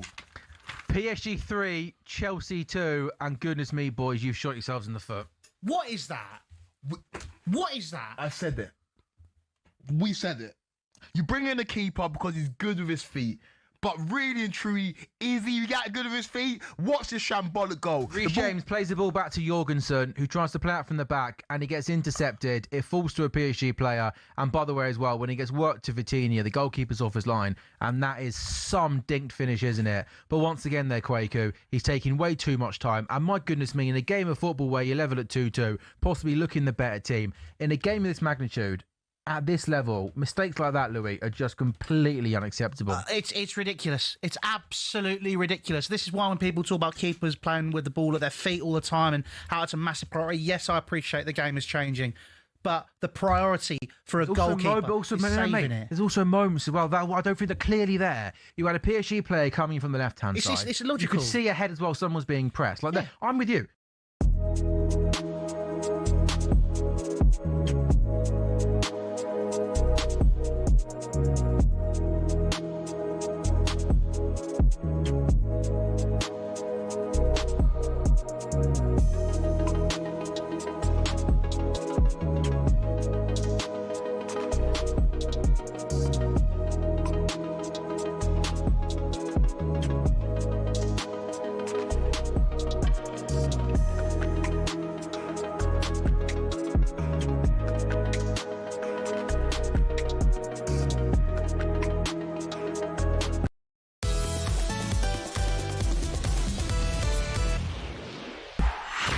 Win a VIP trip to the British Grand Prix on talkSPORT. Yeah, listen up, F1 fans. We are down to the final week. We want to send you and a mate to Silverstone on July the 5th for a British Grand Prix experience like no other. We are putting you right at the heart of all of the action so you can experience the F1 in the best possible way. You're going to get exclusive grandstand seats, plus inner track access to watch the drivers roll into the paddock. We've got also all-day street food for you, a fully open bar, and much, much more as well. Here is how you enter. You might want a pen and paper handy for this one. You can simply text the word WIN to 83338. So that's text the word WIN to 83338. Text do cost £2.50 plus your standard network rate. Or you can call this number 0343 418 7260. Lines close this Friday at 4 o'clock. That number again is 0343 418 7260. And then you'll need to answer your phone at that 4 o'clock deadline if it rings, because then hopefully you're a winner. 18 and over, UK residents only. This is a network promotion. You can find full T's and C's at talksport.com. You like your F1? Love me F1. Antonelli won today. Yes. Young Italian. The Chinese Grand Prix was this, yes. Another teenager who's done particularly well this weekend, which we'll be talking about. But he, I quite like the racing because obviously they've changed the rules and the overtaking is now more prevalent. So it makes it more interesting for the fan. Perhaps not so safe and great for the drivers. I think there's been a few moaning about the way they're accelerating towards each other at great pace where they could hit a back tyre and flip. So there's a little bit of, jeopardy there. But it definitely makes for better viewing. So I think that's a positive thing. And also exciting. Mercedes dominating at the moment, though. Okay. But exciting to have, as you say, Antonelli winning the race and making it a bit different. Yeah. Maybe making it a bit open. We shall see. But of course, you mentioned youngsters. Yes. We should talk about what's happened over the weekend in terms of the title race as well, because Arsenal have now opened up a 9-point lead over Manchester City. They have had a game more than them as well. That after Arsenal beat Everton by 2-0 with two very, very late goals at the Emirates Stadium yesterday. Gyökeres scoring in the 89th minute and then in added on time with Everton trying to get an equaliser. On the counter, Arsenal scored through Max Dowman, just 16 years of age, which is just ridiculous, isn't it? It is. But absolutely fantastic as a story. And then not long after, Manchester City took on West Ham at the London Stadium. And despite taking the lead in that game, West Ham pegged them back and 1-1 that one finish. So it really is. First of all, we just talked about the title race. It's all about the Arsenal now, isn't it? Yeah. You can't throw it away. No, I think they've got it done. But, I mean, going back to the young boy, he is an exceptional talent because he has this way that once he gets into full speed, he moves his body and he can move. He just moves defenders just with a slight movement of his body. And only great players can do that. Johan Cruyff could do that. George Best could do that. Messi can obviously do that, and I had a player at Newcastle, Hatem Ben Arfa, who was a bit like that, and Dowman has got that ability when he has the ball, to baffle defenders just by the slight movement of his body. And he did that yesterday on that breakaway. Just on that, as the defender was rushing across, desperate, he just shinked his body a little bit, come inside, and then he obviously tapped it in the goal. It was a great moment for Arsenal because obviously it sealed the victory. And with Manchester City only drawing at West Ham, that 9-point cushion looks enough now, doesn't it? Yeah, it does feel as though we were all kept thinking, well, City are going to come good. Yeah. City are going to make a fist of this. They're going to make a fight of it. And it hasn't panned out that way. That being said, they do have a game in hand and they still have to take on Arsenal this season as well, not just in the League Cup final, which is coming up on Sunday. Yeah, I still think that has some significance to the title, that League Cup final. You know, how that sort of pans out.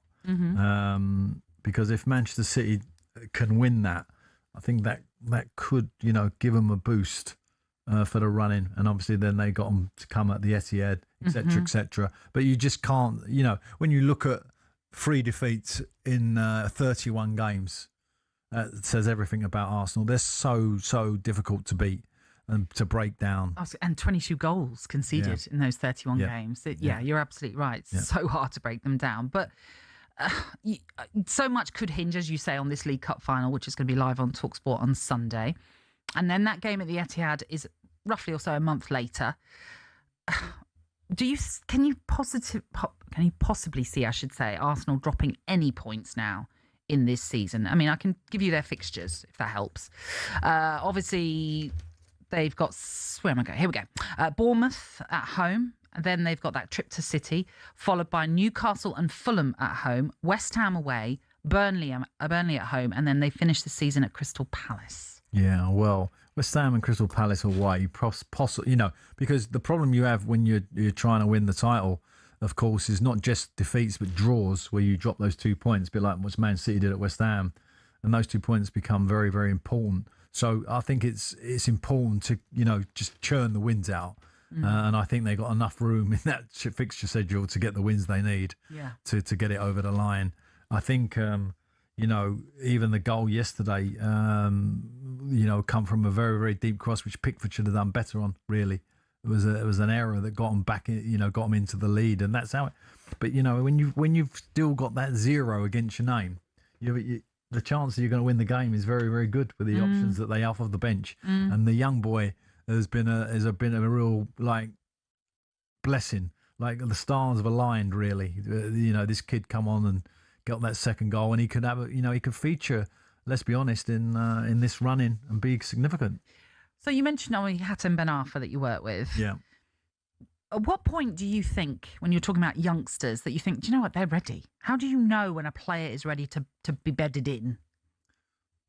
Well, I think what you know as a manager, and particularly players, kind of answer it for you, because you bring them into your training regime. And in the training ground, small-sided games, or you put a match game situation on, maybe you have 8v8 or something like that, and they can hold their own against international players or actually perform better in those games. So then your question mark is, are they a nervous type? Yes. Will they tie up when they get to put the shirt on? So you obviously maybe give them a substitute appearance here and there and see how they react to that. And if they're super excited, you got to calm them down. That's usually a good sign. Yeah. If they're a little bit kind of nervous, you can see that fear in their eye, then you think, maybe not. So in my time, I think I give debuts to Mark Noble. I think he was 16, maybe 17. Wow. Alex Chamberlain at Southampton, John Joe Shelvey, and one of the one that sticks in my mind a little bit is when I was at Charlton as a player, and this is why I was saying it's not so much the managers, where it's the players. Alan Kirbysley brought over a young 14-year-old called Scotty Parker, who trained with us. At 14, he was training with you? 14, he come and train. Gosh. Not all the time, just because obviously he was going to school. So he just come over for this particular day. And we was all like, wow, and as we walked off the pitch, I can remember saying, well, if he grows, there's absolutely no doubt that he's going to be a professional footballer, and a great one, obviously, which he is, and now a manager. But, with Mark Noble, I remember in particular Teddy Sheringham just coming in my door one day, and I thought, not often Teddy come in my door. Normally Teddy would, you know, be asking about himself, you know, what's happening, Gaffer? Because he was in and out of the team, you know, am I going to play this week? You know, I fancy myself, I'm in a good shape. He'd say something like that. But he'd come in to see me just about Mark Noble. He said, you got to play him. He said, like, he's different class. I love him. Really? And I was like, yeah, Ted, I can see where you're coming from. You know, it won't be long. He'll be in. And so you get that kind of chemistry. It all adds up for you as a manager, and you go on. I mean, obviously it helps when you get certain players coming to you and saying this player should be part of our team, you know, week in, week out. But is there ever a fine line between a player who can handle themselves as a youngster and a player who is, let's say, a bit too cocky, but obviously is still, you know, a star in the sense that that's why they're there, but maybe is just a little bit too big for their boots at a young age? Yeah, I think you get the odd player that kind of thinks that he needs to impress by, you know, doing tricks, and you know, usually offensive players are the type you're talking about, and they're trying to do too much, or they got a kind of a value of themselves that's above their ability. That does happen. That they don't usually get anywhere near the first team. That type, because the players are on them, the management team are on them. They're all on them, trying to kind of massage them into a footballer. So it's very rare that they get a start, that type of player. But you can have young defenders. I mean, young defenders are more difficult because obviously the physical aspect of the defensive unit is such that the specimen has to be there. And a lot of young defenders really haven't got the body power to mark at set place, to deal with a flying winger, etc. So they're more difficult to bed in. Offensive players are much more easier to go on you go. Mark Noble, because you want the flair from them anyway. Yeah, of course. That you want that kind of exuberance and that no fear factor, which can elevate your team, a bit like Dowman did for Arsenal yesterday.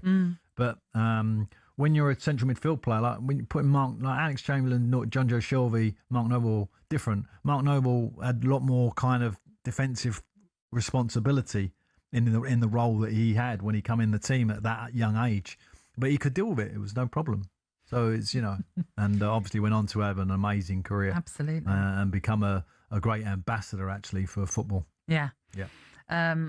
It's a character thing at the end of the day for some of these players. Can they handle those occasions? And I think they have to be kind of a rounded citizen as well, a little bit, to kind of get the trust of everybody, the senior players, for example. Okay, coming up next, before we hand the baton over to Danny Kelly, who has the voice of South American football expert, that is, Tim Vickery, live in the studio. And we're going to reveal who the mystery football player is, and we'll discuss a player huddle that went horribly wrong at Stamford Bridge, and maybe talk about a few reasons as to why players make mistakes on the pitch as well. That's coming your way on The Final Word on talkSPORT.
Just a quick word on some of the other stuff that's been doing the rounds this week. Eddie Hearner's been making more noises, discussing the prospect of AJ. We don't even know when he's going to come back and start fighting again, taking on Tyson Fury. I mean, is this just sort of like, I don't know, barroom talk, or is there real feeling behind it? Is there some substance behind the prospect of them meeting finally? I think there's a real thirst for it from everybody involved in being able to make that fight. I think we will be a lot further down the line, obviously, if Anthony hadn't suffered the tragedy that he suffered at the back end of last year. And that's the main thing, really, for me. Him getting his head in the right space to compete, competing for the right reasons, getting himself to a place of peace. I know that he's never ever going to get over what happened to him, but if he can get to a place of peace where he can get back in the ring, he can compete, and if he does want to do that again, then I think the obvious turn would be Tyson Fury. I think it would be really, really sad for this era of boxing and this era of boxing fan, and for both of these guys.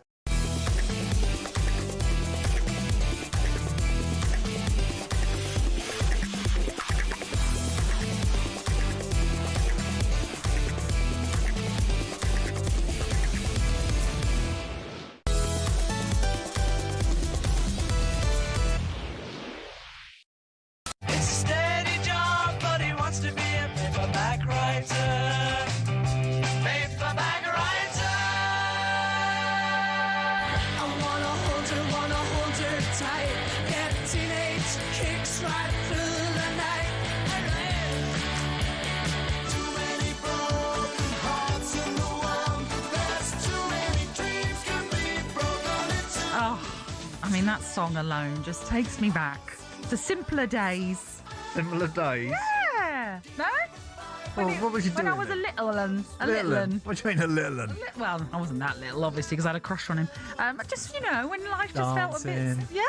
Happy-go-lucky. When you used to have your posters on the wall and all that sort of stuff. Yeah, I don't see that so much these days, do we? I don't think so, but I could be wrong. My girls never really had posters on the wall, I can remember.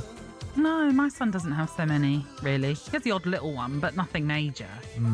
But then, you used to go out and buy your magazines that have the posters in, and then you could rip them out and stick them on the wall. And I loved it. I mean, I go as far back to go, to go up to the shops to get me Roy of the Rovers. Oh, did you see Roy the Rovers? Yeah, comic. It was so lovely. Look, he's got an hat trick again. I can't believe it. He's got another hat trick. Did he inspire you? Yeah, of course he did. Of course he did. Everyone wanted to be Roy of the Rovers. Well, of my era anyway. Anyone over 60 will know what I'm talking about. Oh, okay. Well, the mystery football player isn't over 60, so you might not know so much about Roy of the Rovers. I'm sure he's heard of him. But a lot of you got it right. And I think it was all down to Jason Donovan and the hint that the player had made his England debut against Australia. Producer Ross, he panicked. So he throws in a really cheap, easy clue. The most obvious clue of the lot. Yeah. To be fair, I got it from that clue. Yeah, you're right. And if I could get it, I think most people could get it. And as I say, a lot of you did, including Ash, the Newcastle fan, Paul, the AFC Rushton and Diamonds supporter. Rushton and Diamonds, yes. Now, I don't think that's the same. Yeah, I don't think. Maybe Paul's listening and can correct me, but I don't think AFC Rushton and Diamonds is the same as Rushton Diamonds. Okay. Rushton Diamonds was probably the best non-league team for a little period, and then they had a lovely little ground. And then they got in the stadium, and what was the Boots? He was behind it. Yeah, I can't think. What's the famous boot? Anyway, I can't remember. Boots? Anyway, it's gone. It's all right. It'll come to me. I'm trying to think what you mean. But yes, I could be wrong though, because maybe it is the same club, but forgive me if it's not. Okay. The answer was Wayne Rooney. Yes. So there you go. Probably one of England's greatest players. Without a doubt. Yeah, he'd get in the England all-time 11, I think, Rooney. With Bobby Charlton, Bobby Moore, etc., etc. Wait, hang on. Were you playing him as a striker? Rooney? Yeah. Well, I'll play him at number 10. Okay, I'm just checking. Charlton at number 8.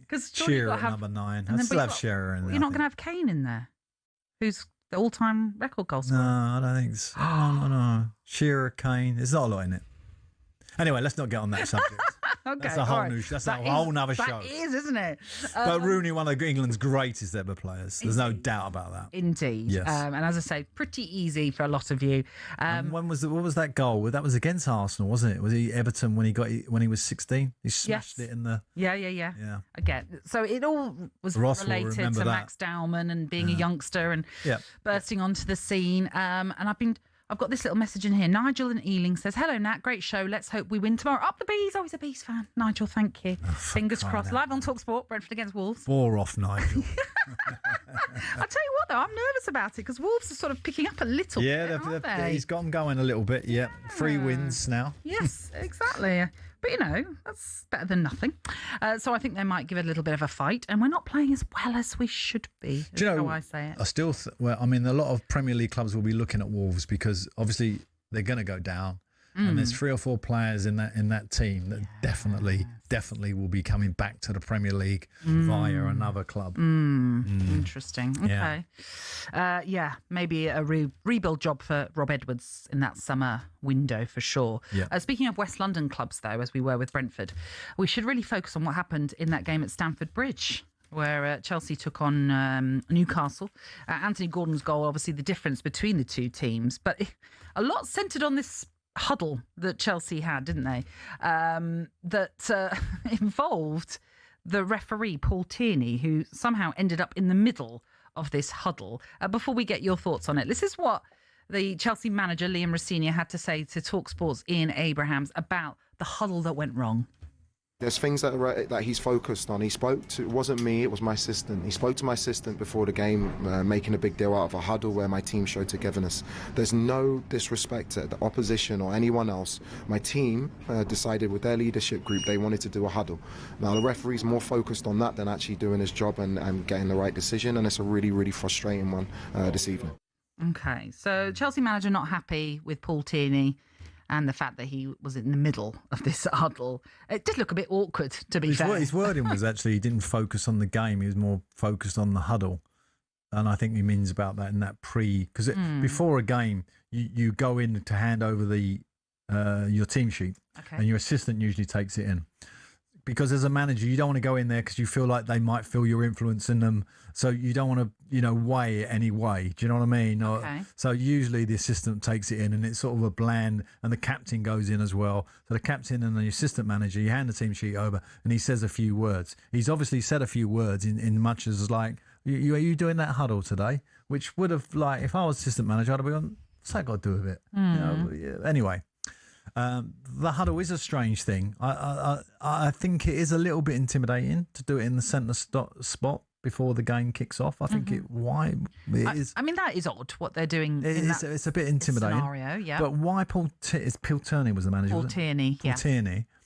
Why he decided to go, right, well, I've obviously got an issue with that. I'm going to stand right in the middle of it when they do it. I'm not going to move. So they did it round him. It was just a whole bizarre I think moment. I read something, and I could be wrong on this, but I think I read something about it was an element of protecting the ball was to why he was. Come on. I know. I'm not. It was not.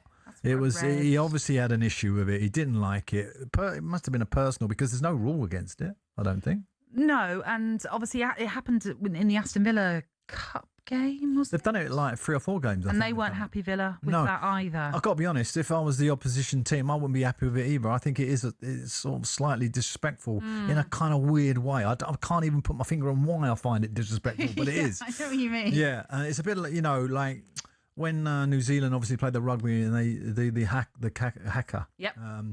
That's like a respectful thing. It's something that's a challenge. I get that. That's something that's been done for years, and it's got some historical value about previous generations, etc., etc. There's a real storyline to it.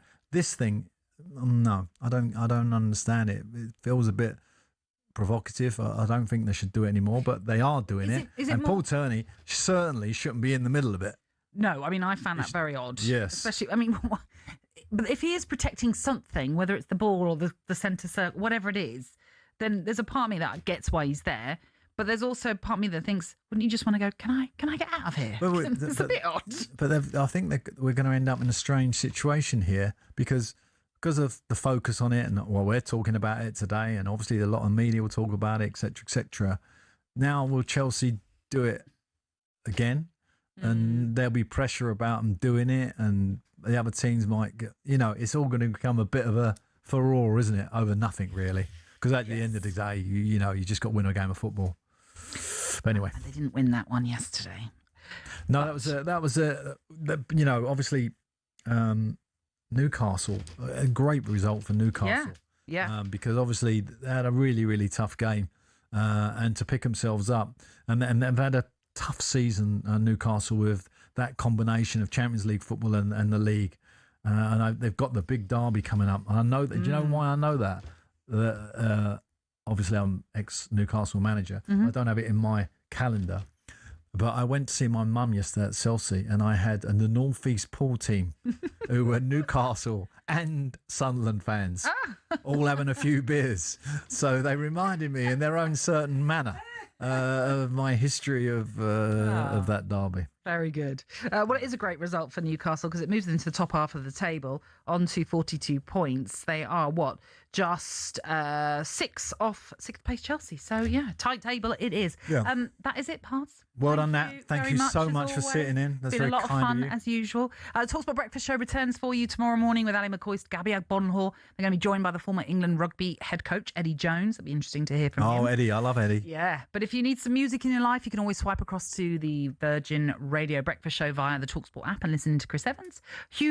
5 huge Champions League games coming your way across the TalkSPORT network this week, with English sides trying to overturn their deficits or turning draws into wins.